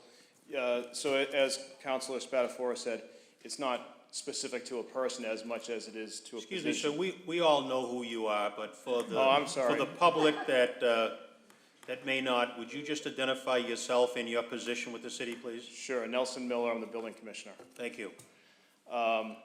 So it's a position, it's not a person specifically.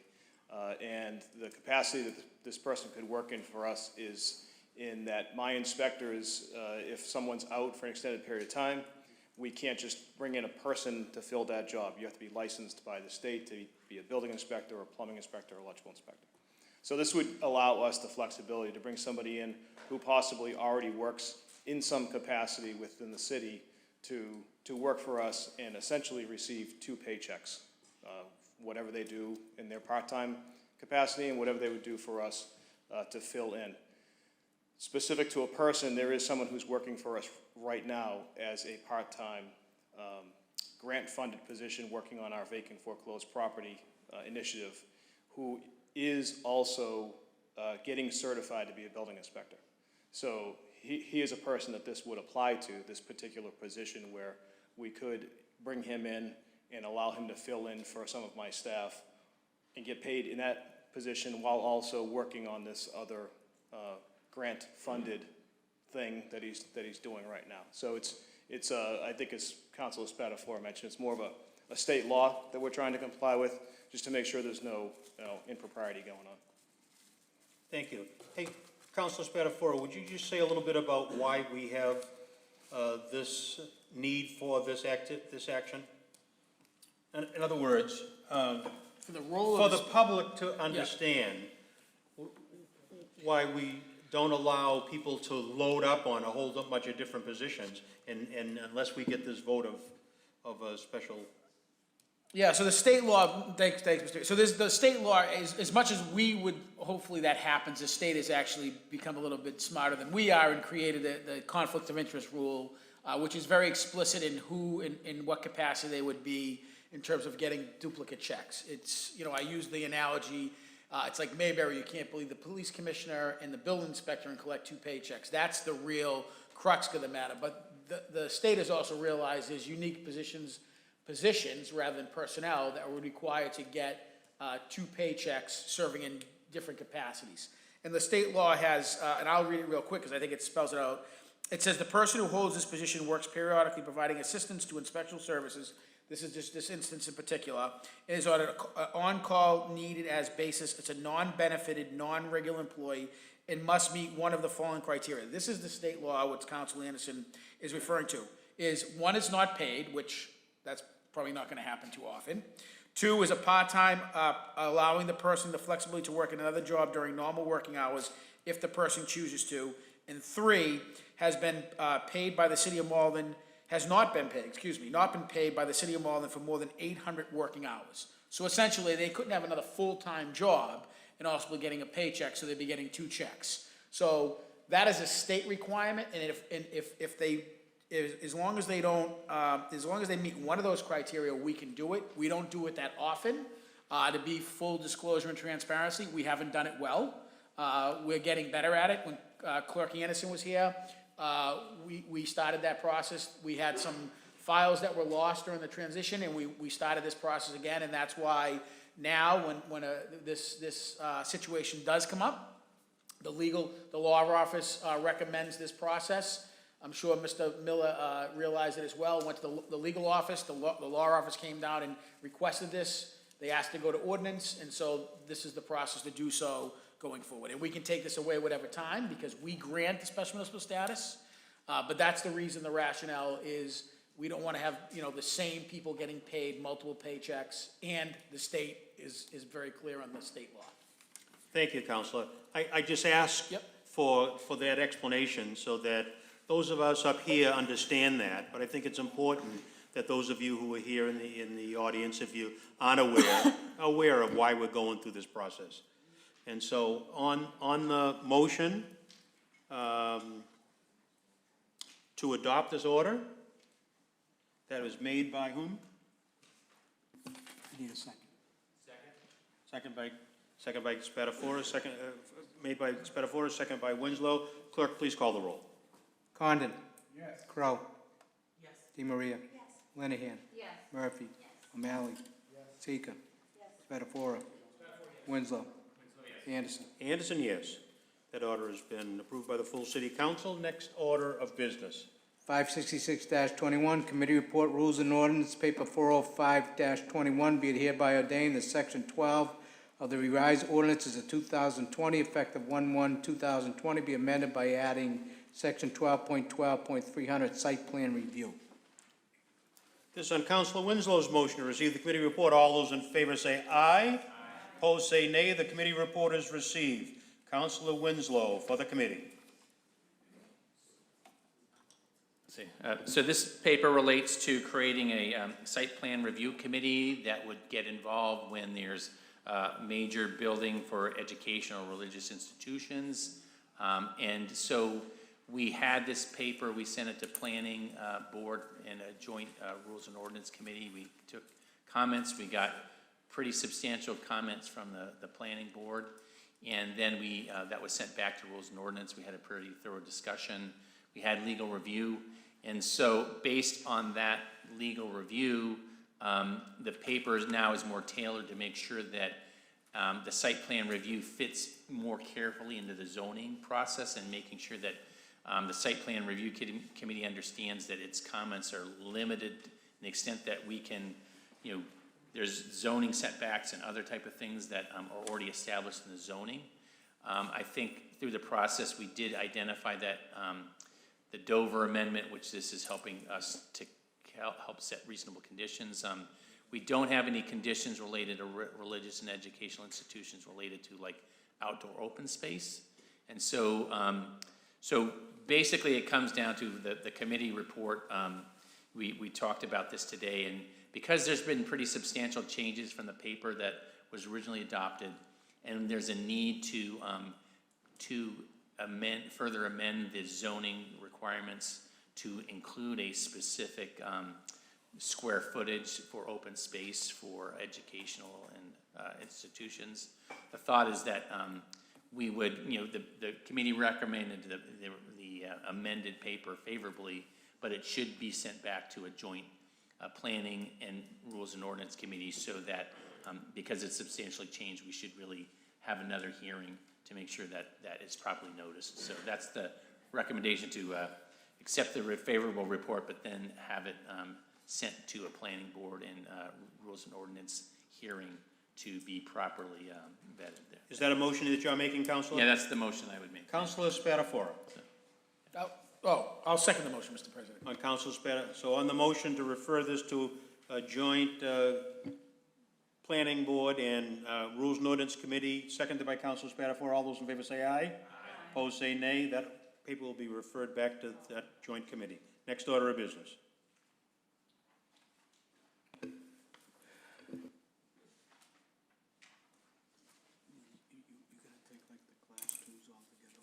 Sure, that's fine. Yep. Committee Report 559-21, Committee Report License Petitions. The following petitions have been recommended favorable by the License Committee. Why don't you read them? Paper 5.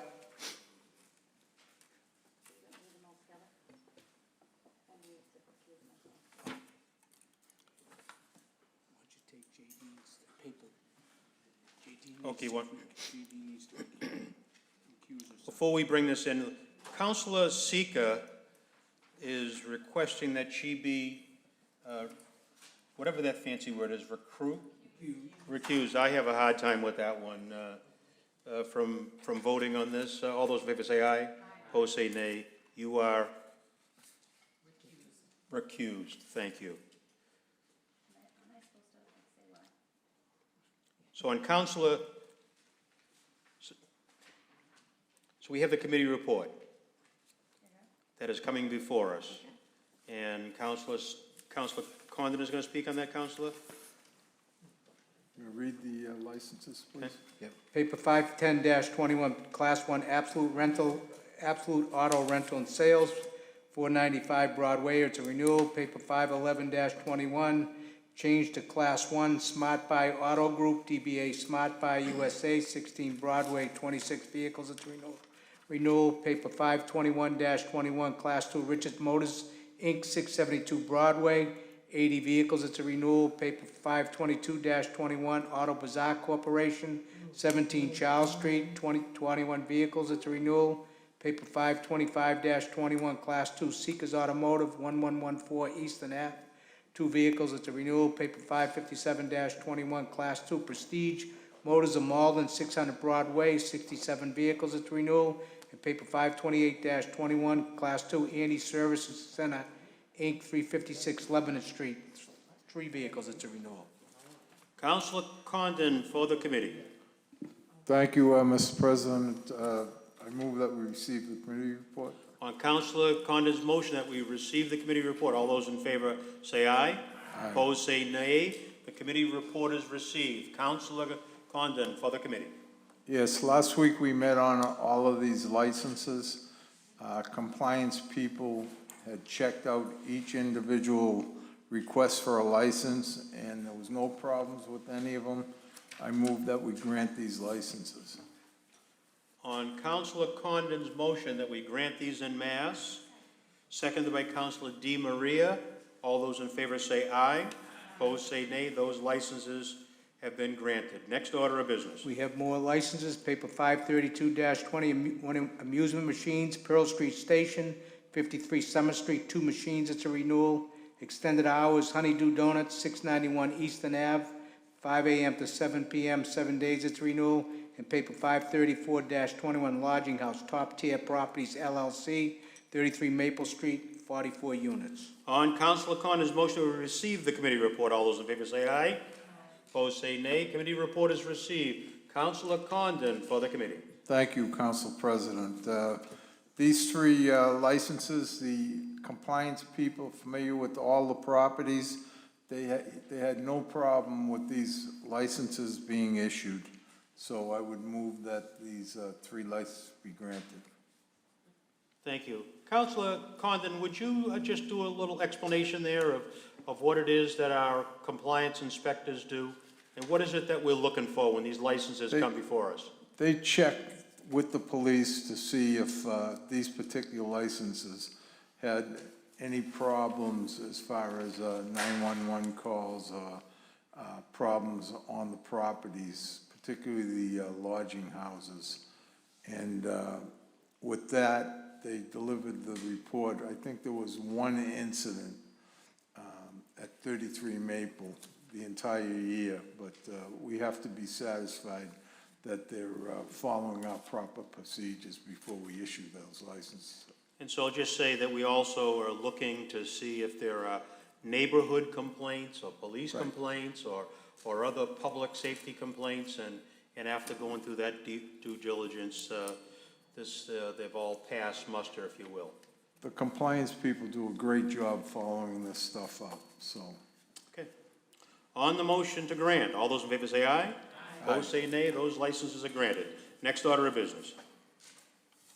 Paper 560-21, committee report, personnel appointments. Paper 474-21, that the mayor reappoint council confirmation of Mary Hampton, 29 Beachview Terrace, as a member of the Historical Commission, said term to expire November 1st, 2024.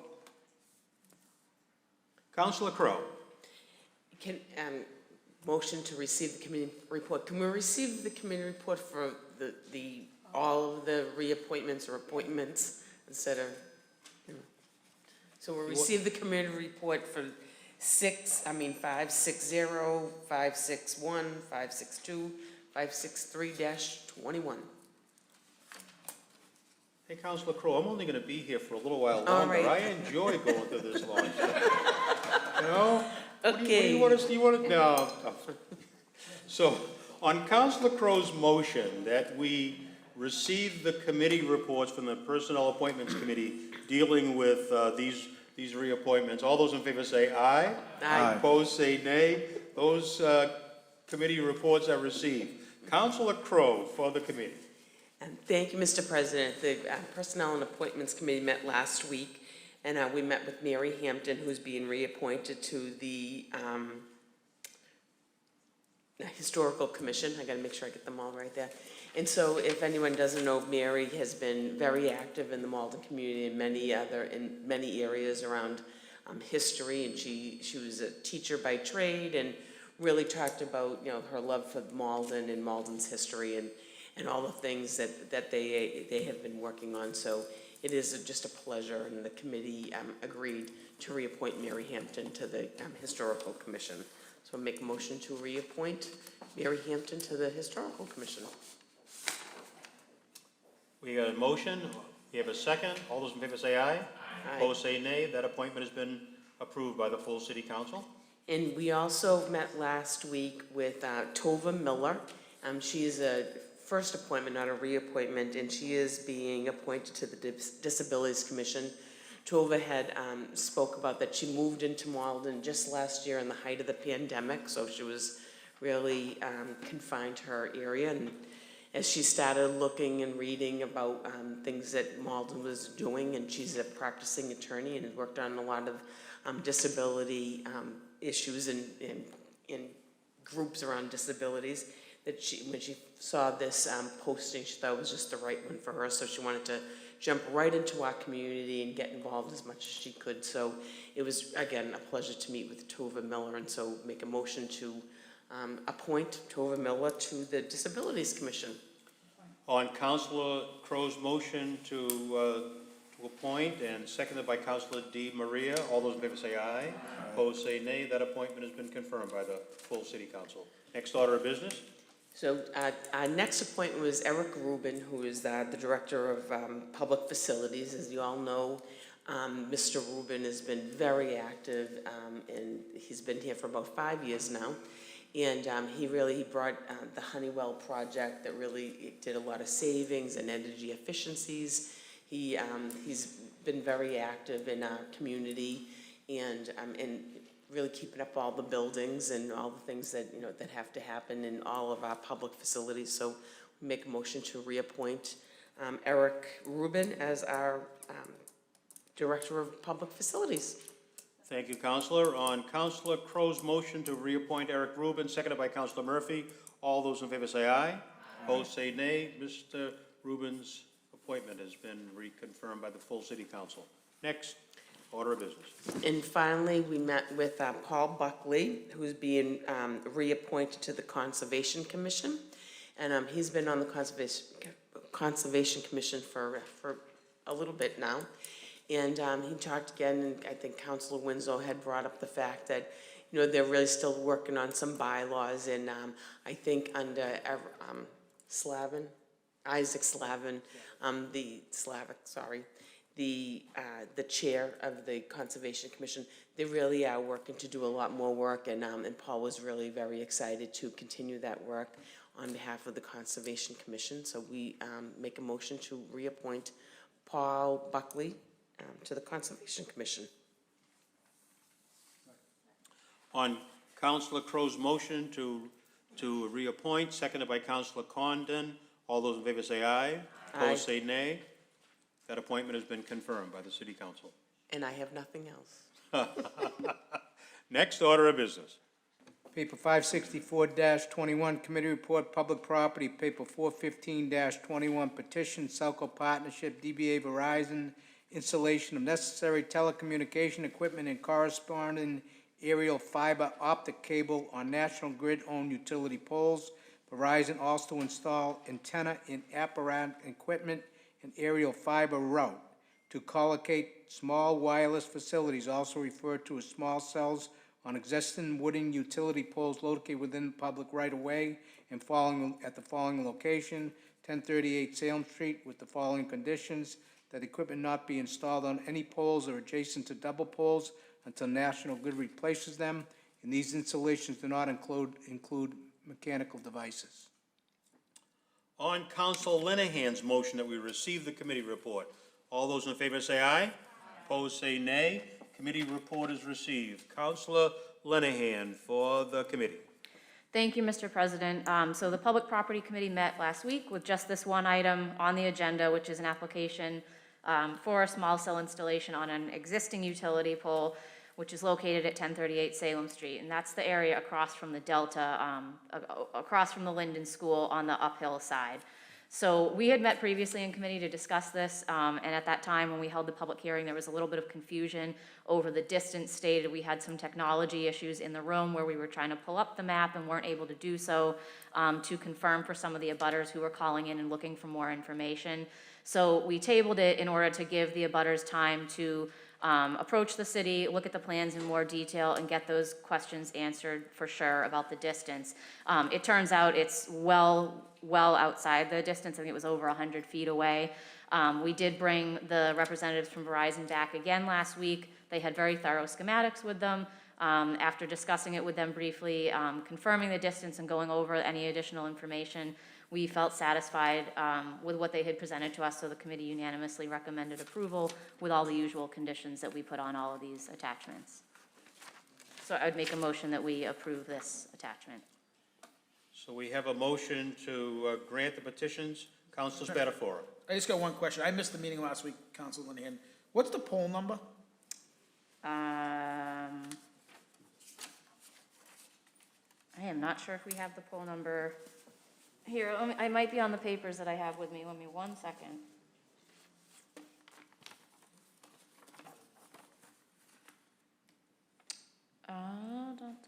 Poll number 4979. It's a National Grid poll. Okay. So is the petitioner here? No, oh, yeah, sorry, go ahead. Can I ask a question, Council? Yes. Yes, go right ahead. Petitioner, would you please state your name and address for the record, please? Yes, my name is Tom Hildreth. I'm with the McLean Middleton Law Firm. I'm pinch hitting for my colleague John Weaver tonight. Thank you. So poll number 4979, right, Council Linehan? 4979. Okay. And this is an existing poll? This is an existing poll? The poll is going to be replaced according to the plans. So would you speak into the microphone? Yes, the poll is going to be replaced according to the plans. So you're replacing, why are you replacing the poll? I'm not sure why. The plans show that the pole is going to be a 45-foot replacement pole. I assume it's a National Grid decision. They conduct, individual pole inspections when we submit an application for a small cell. They must have determined that the pole should be replaced. I'll support this because my colleagues have done a lot of work. I just want to send this message. I think something, and I know the law is going to be against us, but you can just tell the powers that be that I think this idea that replacing poles just to put 5G is something that I'm not going to support anymore, because I'm looking at this picture right now and there's a primary service on the top of it. The reason why you're replacing the pole is because there's primary service and you cannot put 5G on top of the primary service per Verizon. So what's happening is when we call up and ask for any type of change, and this is not to you, we get the runaround. But now it's not an existing pole because you're changing the pole, and they're changing the pole not for the betterment of the grid, but for the betterment so they can lease it out to put a 5G antenna. And I'm not against the 5G, but I just seen too many new poles going up with nothing else on them, and I think it's because it's 5G. So I've been looking at other cities and towns where distances are going to be 150 feet, some requirements. I take it personally when I asked for something earlier and I got nothing out of it, but now you're not putting on an existing pole, you're changing the pole. And I want all the councils to hear that. You're changing the pole to put 5G on there so that they can rent it out. And I know we have to do with certain things by law, but there's other communities that have made stricter rules. But I don't like the idea of us taking down poles to put other poles up. And in some cases, you're putting poles up just for 5G. I know for a fact. Yeah, I can't speak to this particular. No, I know, and I just get a little vented. Just say for the record that the amount of rent that Verizon pays to National Grid is peanuts for a small cell a year. It's under $100. So they're not doing this for the rental income. I presume that National Grid when they're looking at their fleet of utility poles, and they have an opportunity to upgrade it for the future. Maybe Verizon presents the immediate need, but there are going to be other needs in the future. So I would suggest it's not for the rent. There are other reasons why they may be replaced. Yeah, because you got a primary line on the top of that, and you can't put it there, that's why. And if you look in Google Maps, which I'm gonna go by tomorrow, the pole to the right is a double pole, which there's 28 poles right now in the city of Malden, double poles. So again, to my councilors here, when we ask to get the double poles, nothing happens. But then when they want to replace a pole for the benefit of their consumers, there's a problem. So I will support this, but this is something that the residents of Malden need to know, that this is not benefiting us. I know you're going to say it's 5G, but I have a problem when poles are getting replaced just to put antennas on there. That's all. Thank you, Mr. President. Anything further you'd like to say, sir? No, I don't think so. Thank you. Thank you. On the motion by Council Linehan. Hold on a second, let me just give you, go ahead, Council Linehan. Thank you, Mr. President. I did just want to be clear. I know it's not very helpful to have a printout here, but the new poll is depicted. They were clear with us that it will be a new poll, so I understand your feedback, but I don't want the public to get the impression that they applied with an old poll. They've called out very specifically, and we discussed in the committee that it had to go on a new poll, which is actually where some of the additional height's going to come from. So I just wanted to... No, and in all fairness to Council Linehan, I wasn't there, but my point is the reason why the existing poll can't support that. So what they're doing is they're going to existing poles and taking them down, right, and putting up new poles to satisfy them. That's my concern. And I've seen some poles popping up in streets where there's never been a pole before, and shame on us, to be quite honest with you, I'm researching that now. There's no street light on it, but they're putting poles up now on the other side of streets where most communities have poles on one side. Now you're seeing poles put up there. And I go on this message because we spend thousands, millions of dollars on sidewalk improvements. We get ADA complaints all the time, and now we have poles on two sides of the sidewalk, and it's not right. It's absolutely not right. Thank you, Councilman Linehan. Councilor O'Malley. So I'm okay with the new poles. Personally, I'd prefer that the poles get upgraded just so that they're safer. Ideally, you want the power lines to be as far away from people as possible. The only thing on this one is if we could put a condition, an adjacent pole 4980 appears to be a double pole, at least on Google Earth. It may no longer be a double pole, but if we could add a condition just that the adjacent 4980, make sure that is not a double pole. I believe our ordinance requires that also. Councilor Linehan, would you like to? I'm sorry, I won't touch it. I turned it off by accident, thanks. So not the pole in this instance, but a nearby pole? Directly, like, so physically a double pole that is touching this one? No, okay, I'm sorry, I don't have my map up. I guess I'm fine with that. I kind of worry that we don't own the pole and that doesn't have to do with this petitioner, so I'm not sure we can tie that condition. I'm fine with incentivizing getting rid of the double pole. I'm just not sure we have the teeth to do that through this mechanism.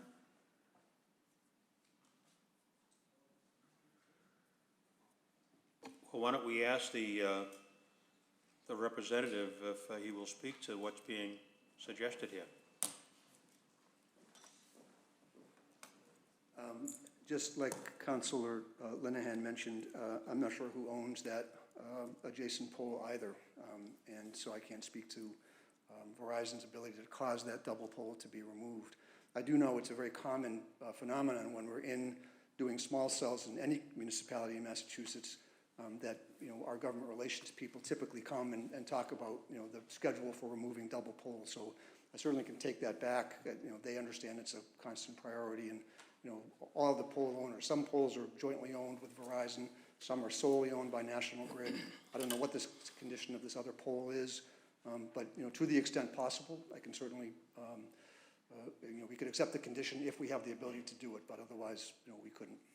Thank you, and it's important that you take this feedback back to your organization. That, sure.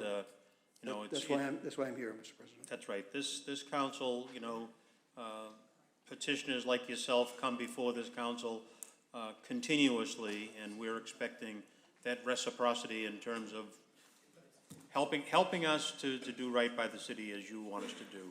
Understood. So please take that feedback back. Councilor O'Malley, did you have something else that you wanted to add?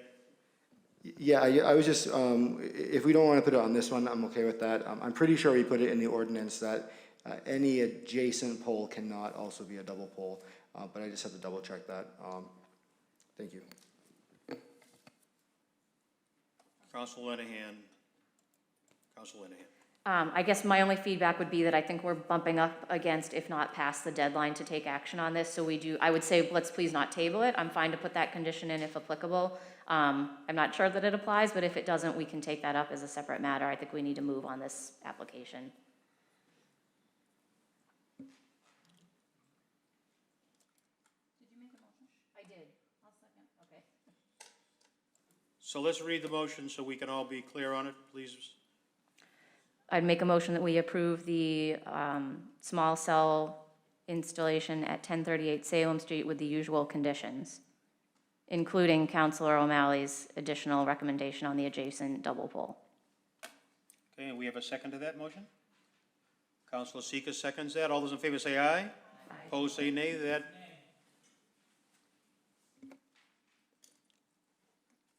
So that motion passes with one nay. Okay. Next order of business.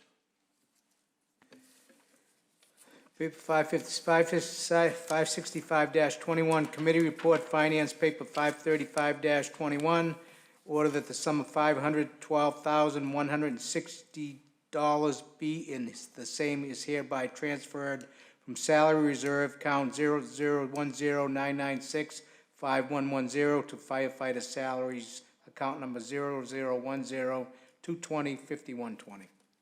On Councilor Murphy's motion to receive the committee report, all those in favor say aye. Aye. Opposed say nay. Councilor Murphy for the committee. Thank you, Mr. President. As you know, you heard earlier this evening that we updated the ordinance to reflect the new firefighter schedule, salary schedule, and that's great, but now we need to pass the money so that they can actually get their raise. So I'd like to go into a little bit of detail because this is a little bit complicated with a number of moving parts.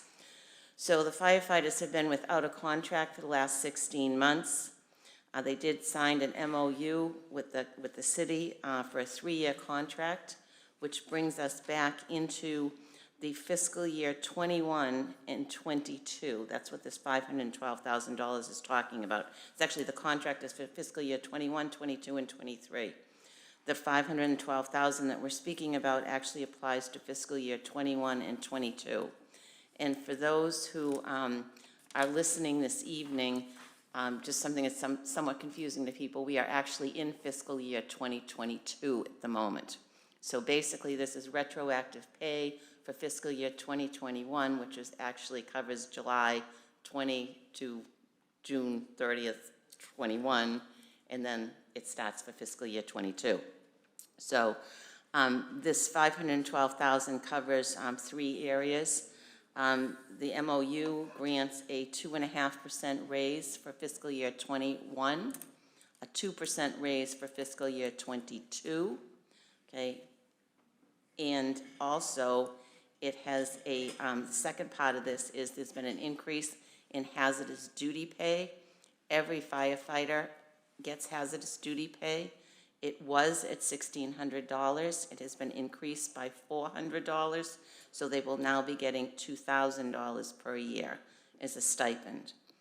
The other area that was changed is EMT. Not every firefighter is an EMT, but about 60% of them are. They do get a stipend for that. It was 3% of their current base salary.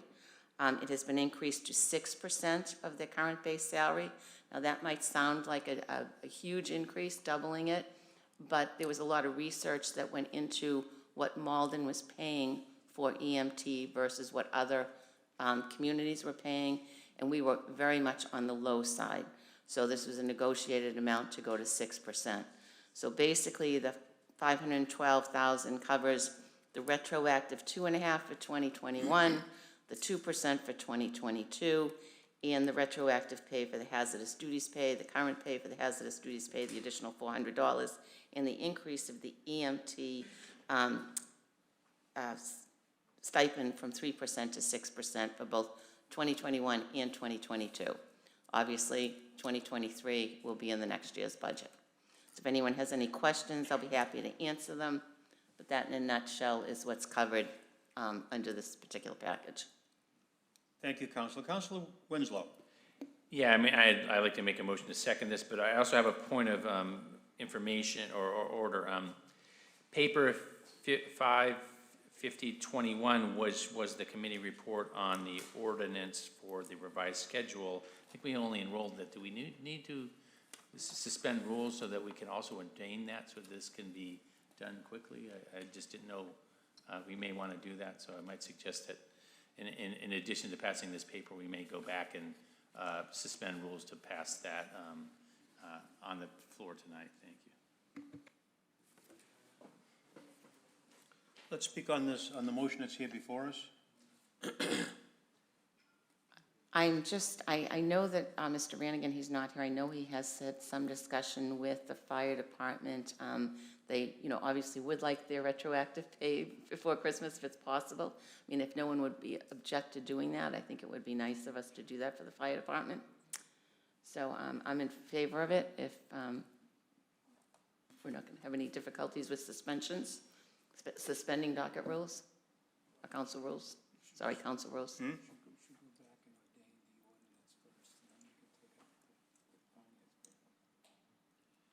So I'm being advised that we ought to go back and change the... Ordain what we enrolled tonight. Why don't you speak into the microphone? Let's all hear it. To make it clear, we should go back and ordain the ordinance that was enrolled tonight, and then we can come back to the finance paper to pass it. Okay. Yep, I like that. Go ahead, Councilor Winslow. We'll let you... So then I make a motion that we suspend rules so that we can ordain paper 550-21 this evening. And I'll second that. So on Councilor Winslow's motion that we suspend the docket rules in order to... docket rules or finance rules? Council rules, seconded by Councilor Murphy. All those in favor say aye. Aye. Opposed say nay.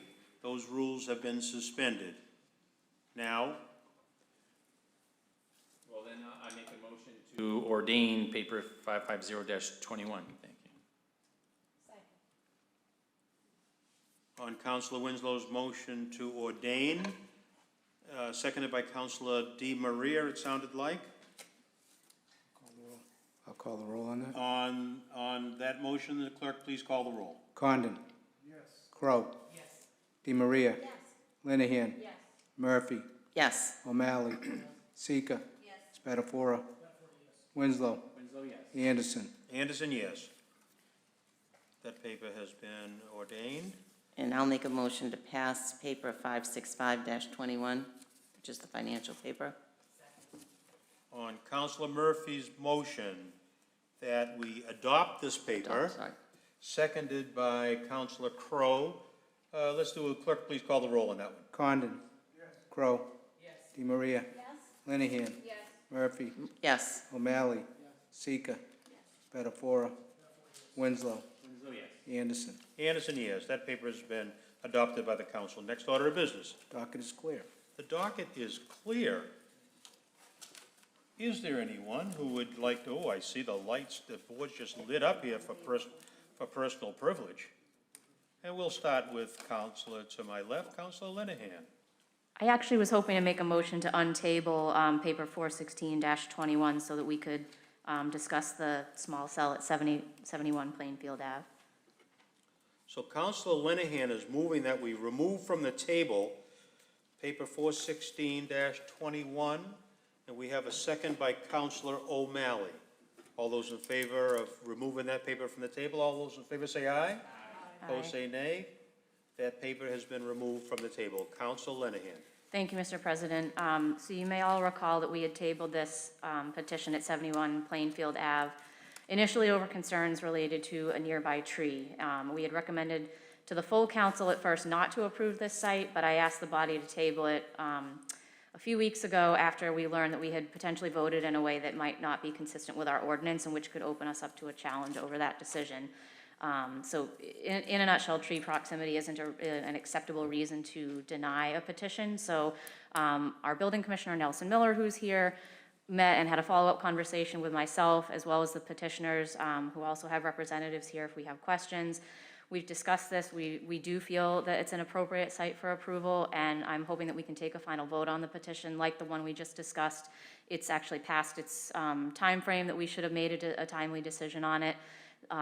We find the application to be in accordance with our ordinance at this time, and the petitioners, as I said, are here if there are any questions, but I'm hoping that we can approve this tonight. So is your motion to grant this? Yes, I would move that we grant this. So we have a motion to grant this petition, seconded by Councilor Seeker. Any need for any more discussion in this? Councilor Winslow would like to speak on it? Yeah. Go ahead, Councilor Winslow. No, I just want to make sure we put on the standard conditions of no double poles, no mechanical cooling, and I'd actually like to add some additional language, just stating that this permit does not authorize the permittee to trim trees on non-city-owned property. This is tree that we're concerned about is actually on Housing Authority property, and so I just want to make it clear that we're not giving a permission to do anything beyond what we would do for a city tree. That this tree is in private, basically non-city property, and we're not authorizing that trimming. That would be so that was just a condition I thought we would add. Thank you. So, councilors, you all understand that condition? Do we have a second to Councilor Winslow's? Councilor DiMaria seconded that. All those in favor of that amendment, say aye. Aye. Opposed, say nay. That amendment has been accepted. On the motion to grant as amended, Councilor O'Malley. I just wanted to confirm what the poll number was. If I apologize. That I don't know. I do not have that handy. I should look it up quickly.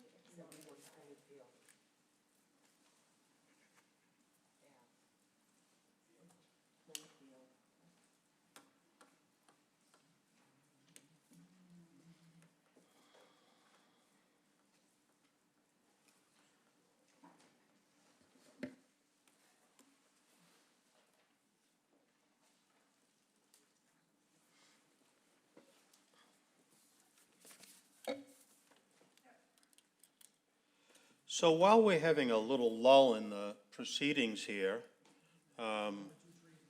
we can do like we do at my church. We can either sing a song or we can take up a collection. What should it be? Collection, huh?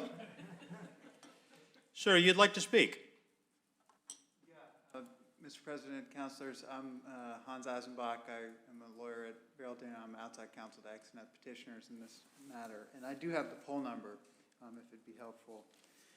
It's 3357.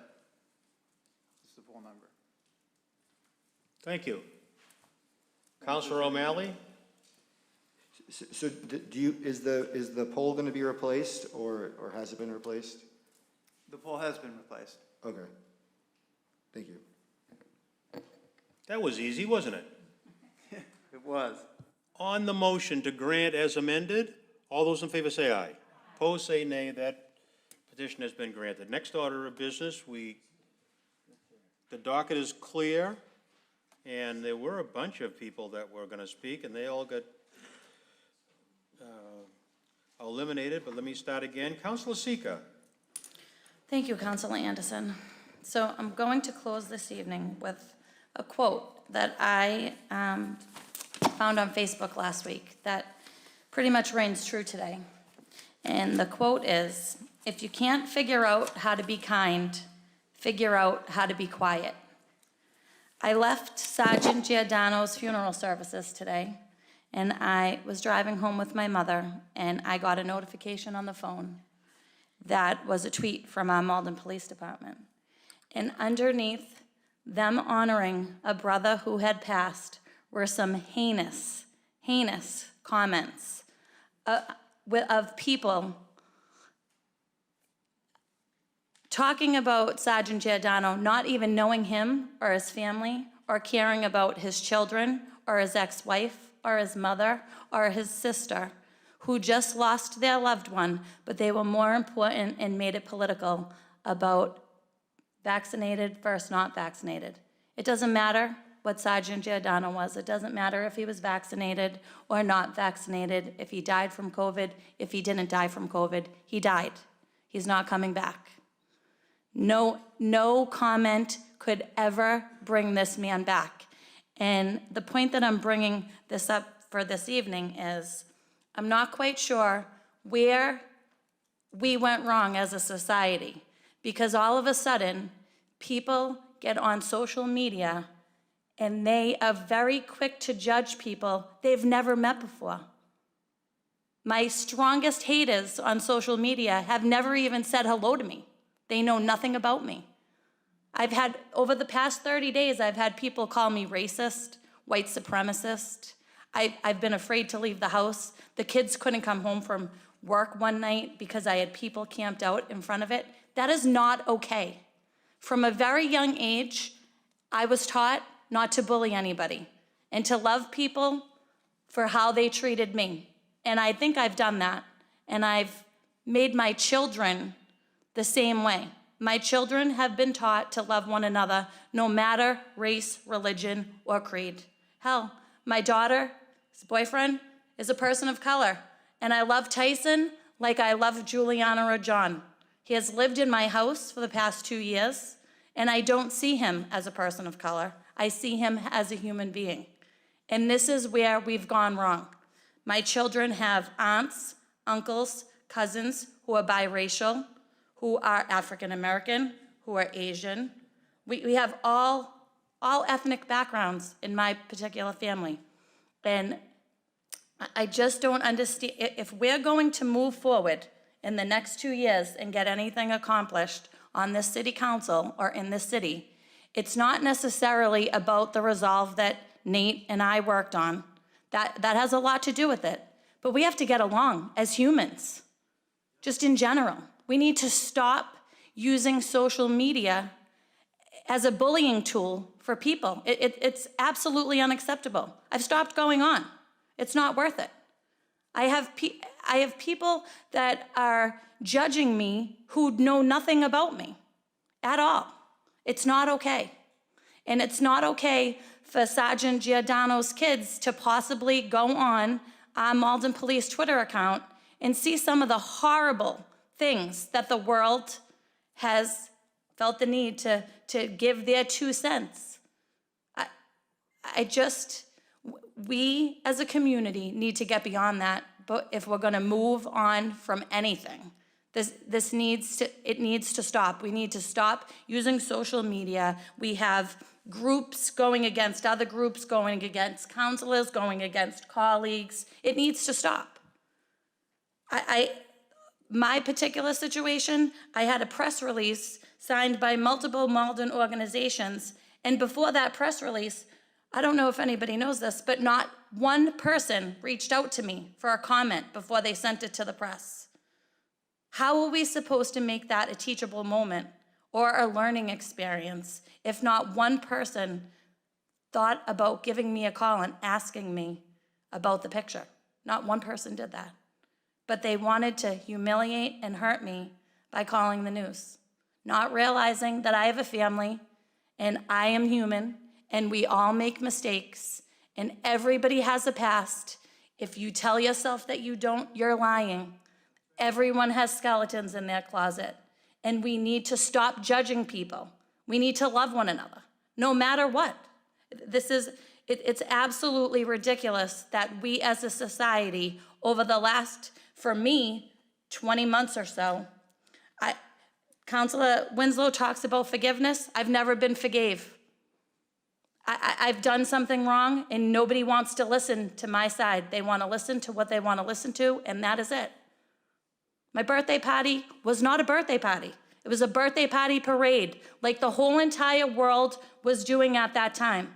But somebody maliciously called the news with no photos or pictures to say that I had a party with a DJ in a parking lot. Oh, it was a party.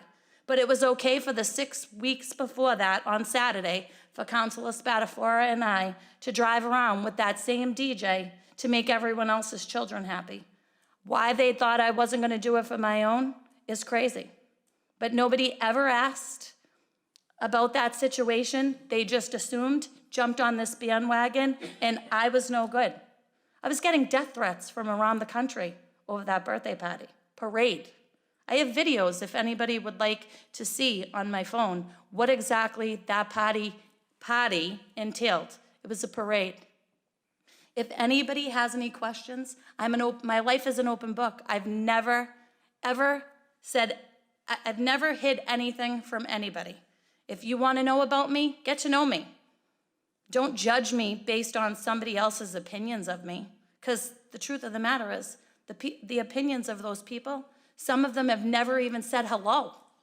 So I don't know how you could judge me if you don't even know me as a person. So I think that the resolve with Nate, and I applaud Nate for a very clean and wonderful campaign. I look forward to working with Nate over the next 2 years. And who knows, maybe one day he'll be sitting in this very seat representing the Ward 8 residents when my time here is done. But we as a society and as this Malden community, this is not what Malden is about. We need to stop publicly shaming people. This is ridiculous. We are all Maldonians, and that is why I've loved to live here my entire life. And although, I see things, Councilor Spatafora's family, my family came here with nothing. My mother had a plywood floor in her kitchen with no walls on the corner of Highland Ave and Adams Street. We worked extremely hard for what they have gotten, my aunts, my uncles, my family. Councilor Spatafora is the same. We're not entitled. We're just like everyone else. And if you got to know Craig and I, we're actually really cool and fun to hang around with.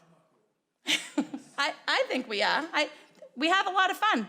And honestly, guys, this council used to have a lot of fun until everyone started backstabbing each other and, going behind people's backs and talking about one another and who was doing better things than everybody. It just needs to stop. In order for us to move forward as a community, we need to stop this back and forth. It needs to stop. And it's got to start with us, because the only way it's going to stop on social media with all these different groups and organizations is if we take charge. I have people telling me that I'm not a true leader.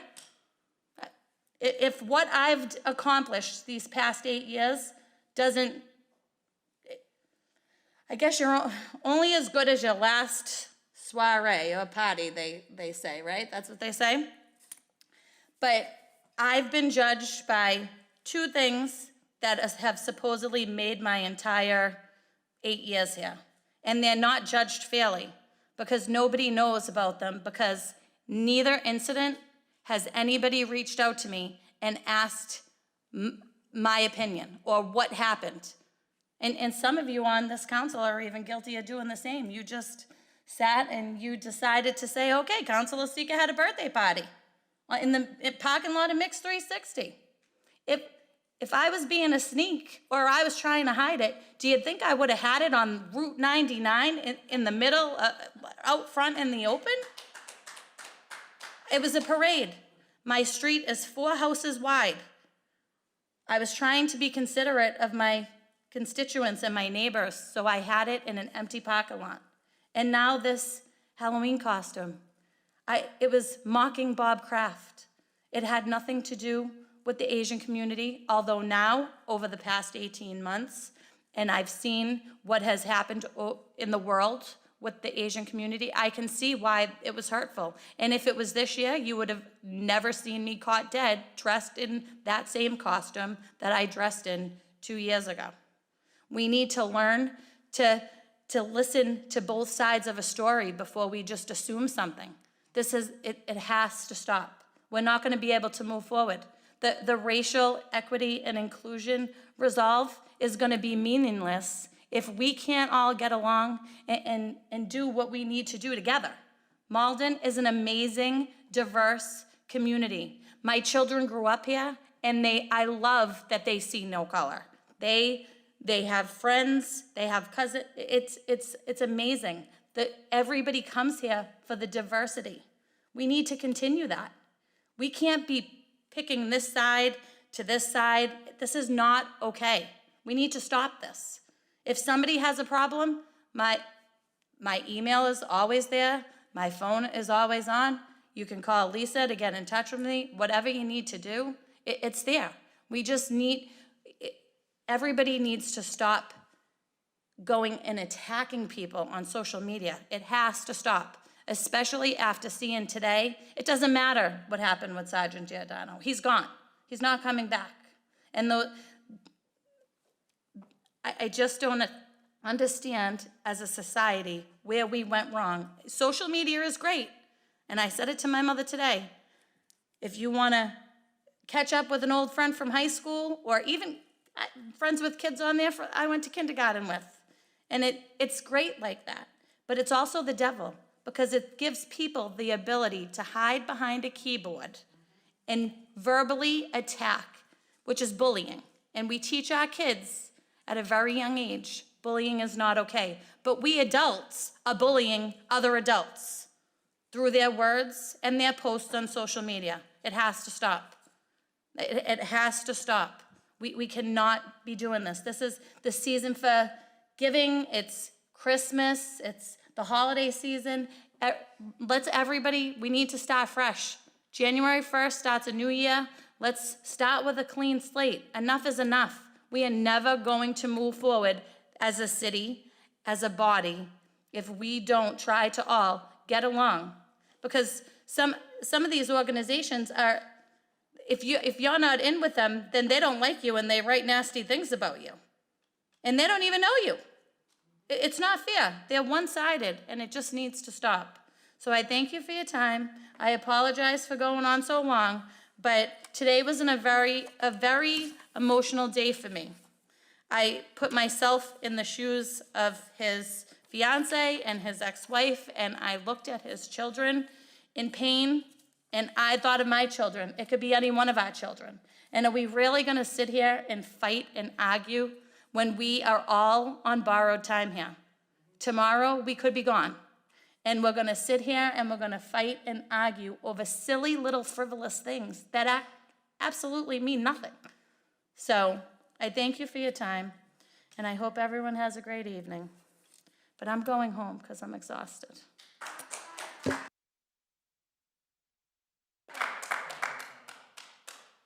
Thank you, Counselor. This is, for the public's knowledge, this is what we call personal privilege. It gives each counselor an opportunity to express their feelings on whatever topic they wish to. And so we've heard from the first counselor. Now we'll go to Counselor Winslow, who would like to speak on personal privilege. Well, yeah, I mean, I can understand why that would be so upsetting, Counselor Sika. That, just very disturbing what happens on social media these days. And, I did get to the wake last night, and I saw our police force and a major turnout from our city in support of our officer. And I did offer on the behalf of the council whatever support we can for the family. So I mean, I think that's the appropriate thing we can do as a city. And yeah, definitely the sympathies to all the families, and especially this holiday season. I mean, we had a great menorah lighting in Maplewood Square. I know people had Santas and Christmas tree lightings, and these holidays are about in some ways underdogs out there, whether it's someone who had to be born in a manger, or a community that had hope that one vat of oil would last longer.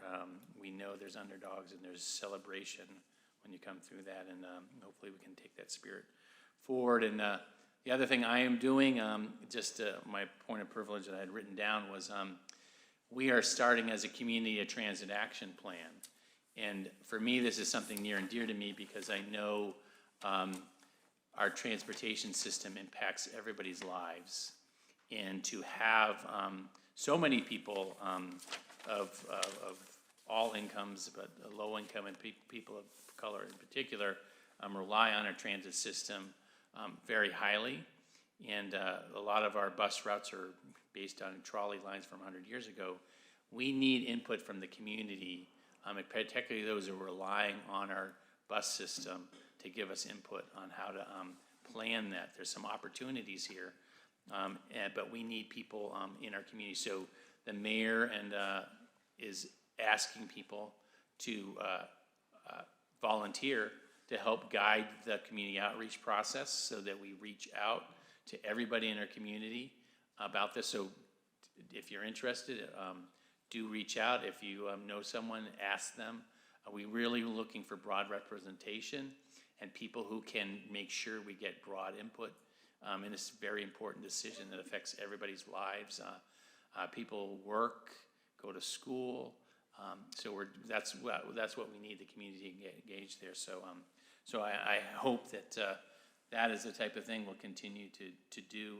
We work to reach out and make our community better by those efforts. Thank you very much. Thank you, Councilor. Councilor Murphy. Thank you, Mr. President. And Jadine, I'm sorry for the loss of your friend. And I didn't know Sergeant Giordano personally, but from all I've heard, he was a great gentleman and a graduated with Councilor Crowe. I think half the world graduated with Councilor Crowe. She'll always say to me, "You won't believe it." I'm like, "Yeah, they graduated with you." So, but no, it's very sad and it's very disheartening to see the vitriol that is on Facebook. I mean, I literally shut it off for 4 days just because it's such a cesspool at times. So, you know, I hear what you say, and I hope many people will take it to heart tonight to try to curb, you know, their fingers, the keyboard warriors who wouldn't have the guts to say it to your face, but hiding behind that keyboard, they have no qualms about it. It's very sad state of affairs that we've come to. So, but having said that, on a happier note, Santa Claus is coming to town. So Santa Claus will be making his 72nd visit to Pine Banks Park on Saturday, April 18th. It's only one, I'm sorry, April, oh my God. December 18th, I know, December 18th. We're only doing it one day, but we've extended the hours. It's going to be from 2 to 6, so it'll start a little earlier in the daylight, help with crossing Main Street, and also allow some of the younger children to come out before, you know, the evening hours and dinner, etc. It will not be a drive-through. It is actually going to be back in the hut at Pine Banks Park. So we are going to ask people to, you know, basically follow COVID protocol when you're in line. Please wear a mask. When you get in to see Santa, you'll be able to take your mask off to have a keepsake photo taken, and then put your mask on to leave the back of the actual office. Mrs. Claus and her elves, her Ward 5 and other elves from other areas of the city, Ward 1 in particular, will be there serving hot chocolate and cookies. So we hope to have a rousing time, and nothing has stopped Santa's visit to his Pine Banks Park office in 72 years, and this year is not going to be any different. So Pine Banks Park staff and Kevin Benner will have the whole place decorated with lights, and it will be just a great afternoon. So hopefully keep our fingers crossed for good weather. Thank you. Thank you, Councilor. Councilor O'Malley. Thank you. I'll be very brief. I just want to thank Naomi Bray for her leadership at Malden Arts. She has decided to step down from the role as chair for that, and is passing on the reins to Ari Taylor. So congratulations to Ari Taylor for taking on Malden Arts. Thank you. Thank you, Councilor. Councilor Spadafora. Thank you, Mr. President. I just want to give congratulation efforts, I think, to the Kevin Duffy's in the mayor's office, I believe the Chamber of Commerce, everybody else. There's probably a lot more people that supported the Winterfest that was in the square this past Saturday. I'm forgetting what days it is. Weather was a little cool, but perfect time for a Winterfest. It was nice to see a lot of people walking down the square, merchants, as well as they had the traditional Christmas carolers. And then we had the lighting of the last night of the menorah. So a lot of activity in the square, and it's nice to see that not only from a retail perspective, but just seeing the community come together to celebrate all faiths, and certainly this time of year, which is festive throughout the world. So I wanted to thank everybody in there. I do want to say a comment, though, on Council Seeker. You know, I think everybody up here has some tough skin, but you can clearly tell once in a while, you know, comments do hurt and words do matter. And I can tell you there's been some, I have a Facebook page, and full disclosure, I write it, my wife puts it on. I will not read Facebook because I get my blood boils because there are people out there who actually just make stuff up. And they say things that, I don't care if they're hurtful and, untrue, but once in a while, it gets to me to be excited, so I understand that. What's concerning to me is a parent who has 3 young kids.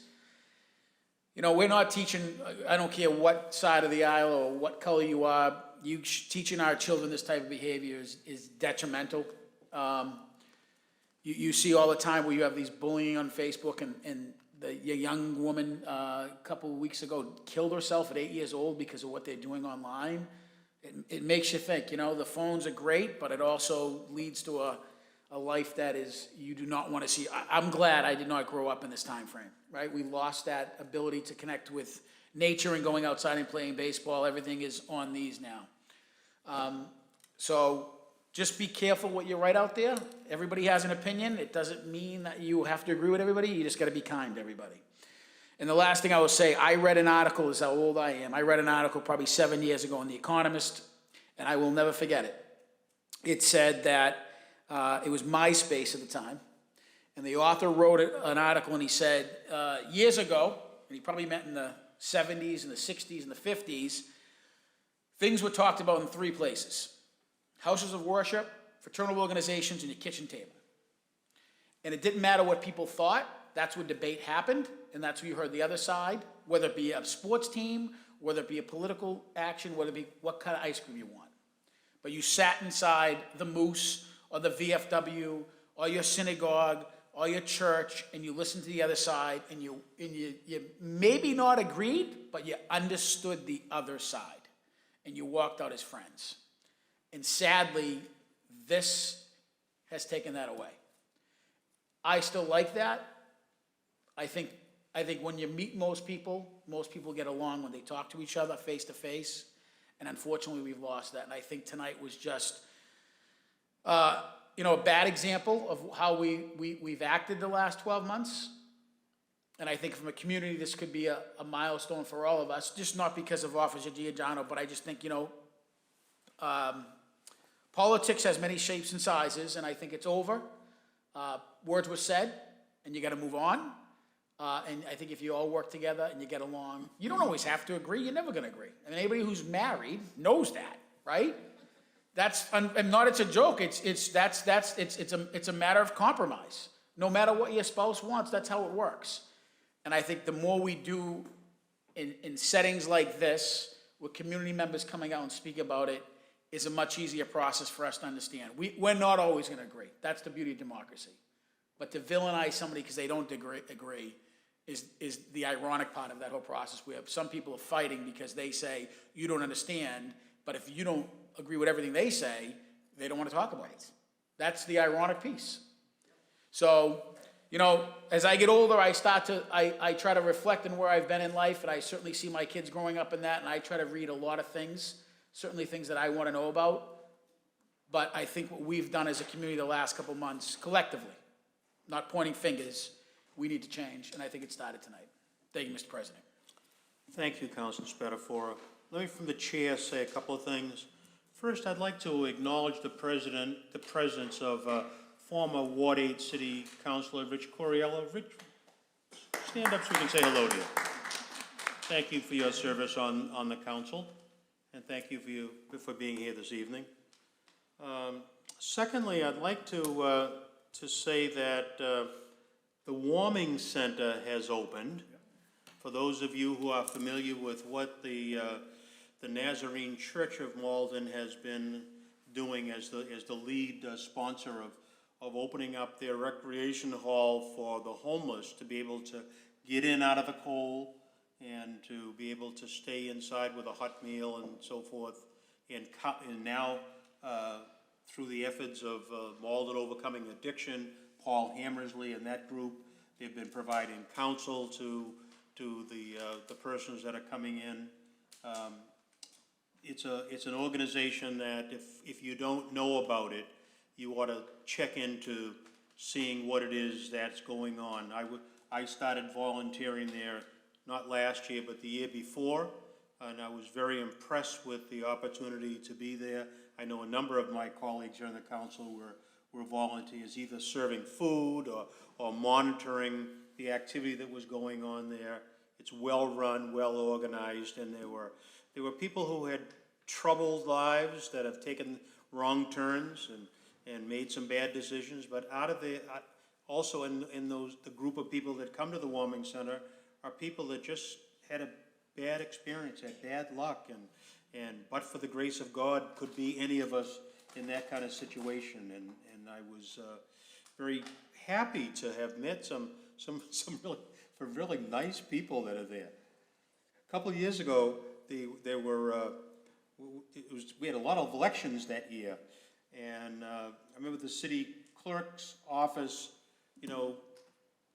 searching everywhere to find how we could find more people that could work at the polls. Where are we going to find people to work as city workers for the day to work at the polls? And I was able to talk with some of the people that were coming in, some of what they call some of the guests that come to the Warming Center. And out of that, I think we had 5 or 6 people who worked the polls. And it was what was a wonderful experience of having people who had skills that could be used for the city. The city needed them. They needed the job. It was just a nice win-win situation.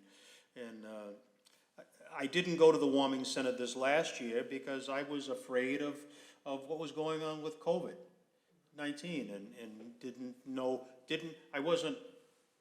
I guess we were all struggling with it, and I wasn't willing to take that chance, and my family would have killed me if I had gone there, but I'm back again, and I'm glad to be there. They've got a lot of this, they've got CDC guidelines in place now for the protection of the guests that are coming, as well as those of us who are volunteering. So I'm back at the Warming Center, and this coming Saturday, the Warming Center and the Ward 7 Association are collectively putting on Santa Claus. So Santa Claus is not only coming to Pine Banks on the 18th, but Santa Claus is coming to the Warming Center on this coming Saturday, which is the 11th.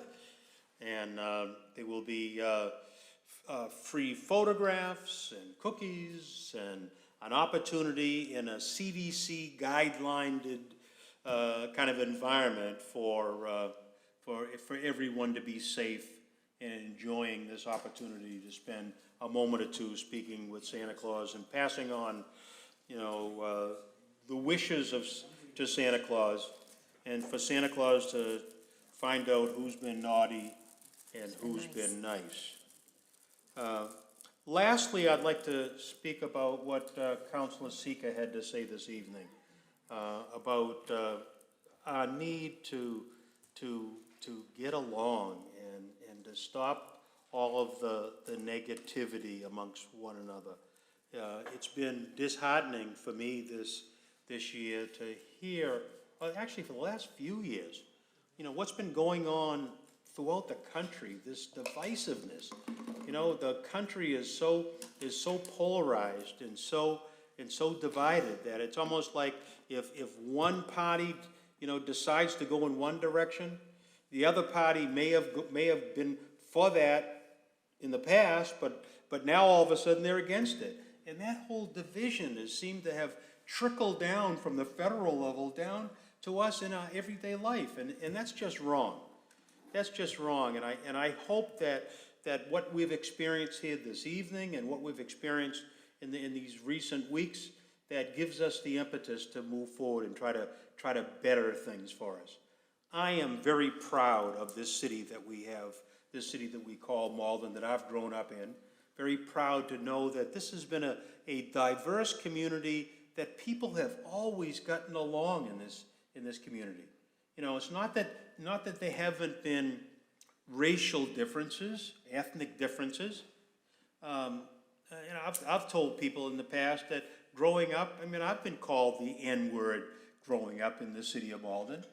You know, and I'm sure my Irish friends have had something derogatory said about them, or my Italian friends have had something derogatory, but that hasn't tainted us, and that hasn't spoiled us, and I think it's something that that we are fortunate enough to have all these divisions in this city and still have a wonderful city where people get along. So I'm proud to be a Maldonian. I'm proud to have this diversity. I'd like to see us move beyond the rhetoric and the talk, and let's get some people hired, let's get some people involved, and more people of color involved, and more people of diverse backgrounds involved in all of these positions in city government. And with that, I will see one more light on, and I'll leave it for you, the last word, Councilor Seeker. Please, you just made me remember something. So really fast, the warming center is near and dear to my heart. I'm there multiple times a week, dropping off donations. But Jerry Whetstone and his wife are the founders of this wonderful charity, and he is actually made it to the top 10 of this contest. It's a Honeydew Donuts Do Good Award. So this is one of the good things about social media, and that is that there's a contest from now until December 15th. If you can go to Facebook, find Malden Warming Center, there's a post up with a little link. If you click on the link, we need you to vote for Jerry once a day from as many emails as you have, I found out today. You can put, if you have 5 emails, you can vote 5 times a day. So if you can go on to the Malden Warming Center on Facebook, click the link under the picture of Jerry and his wife Ellen, or it's actually above the picture of Jerry and his wife. And if you just scroll down, find Gerald Whetstone, click it, type in your email address, it casts a vote. We can do that once a day for the next, I don't even know what day of the week it is. It's 7th today? All right, so for the next 8 days. And we're a little behind. There's somebody that already has 1,000 votes. We're at about 500 as of 2 seconds ago that I just looked. So if everybody can take the time, if Jerry wins this top 10, then the warming center gets $5,000 and Jerry gets $5,000. For being a do-gooder. So they'll give him, it'll be a total of $10,000, and $5,000 goes to his charity and $5,000 goes to him. Knowing Jerry, the other $5,000 will probably go back to the warming center, so it's a win-win. So if everybody could just take the time out to vote for the next 8 days, every day, however many email addresses you have, you can cast a vote for each individual email, and let's get him to the number 1. Oh, one other thing, sorry. To make it a little bit easier, if you don't go on Facebook, you can actually go to Honeydew's website. Oh, And at the bottom of the page, between franchising opportunities and job opportunities, it's doing good. They spell it DEWING. You click on that link and you can vote right from the Honeydew Donut page. So it might be a little bit easier process. Yeah, and it really, really is an amazing cause. Like Councilor Anderson said, Councilor Spatafora and I spent our Fridays last winter feeding at the guests at the warming center, and it's not all, you know, people that have addictions. It's people that just can't afford first, last, and security in this city or surrounding cities. There's guests that work 40 hours a week, drive up in their car, but they just can't afford to get ahead. So they need a place to sleep other than the car that they're driving to and from work with. We've met some wonderful people. We've brought birthday cakes on their birthdays. I mean, it really, if you have some time and you can give this holiday season, it really, truly is an amazing place to do some good in the community. They're looking for morning shifts, evening shifts, overnight shifts. The kitchen shift is only 6:30 to 8:30. It's only 2 hours a night. You go, you cook the dinner, and you feed it, and then you clean up and you leave, and you can still go out on a Friday night if you wanted to. So if you have some time, like Councilor Anderson Anderson said, it really truly is an amazing experience, and it's wonderful. And also, they're looking for 2,500 pairs of shoes before, I think it's January 18th. So if anybody has any old shoes laying around in their closet, drop them off to the back door of the warming center. They're in great need. They have a chance to win $1,000, I think, in this shoe drive. The shoes, the good shoes, the better shoes, I should say, they keep for the guests. The shoes that are worn in a little bit worse condition, they actually send over to third world countries, and that's where the shoe drive comes in, and that's where they actually can make a monetary amount of money for the center. So if anybody's cleaning out their closets after Christmas or before Christmas to make way for new shoes, that's the perfect place to do it. If you need me to pick them up, I'll be more than happy to come by and grab them. Just shoot me a message or an email, and I will, like I said, I go there multiple times a week. And coats are also in need as well, so thank you so much. I've got shoes, you've got shoes, all God's children got shoes.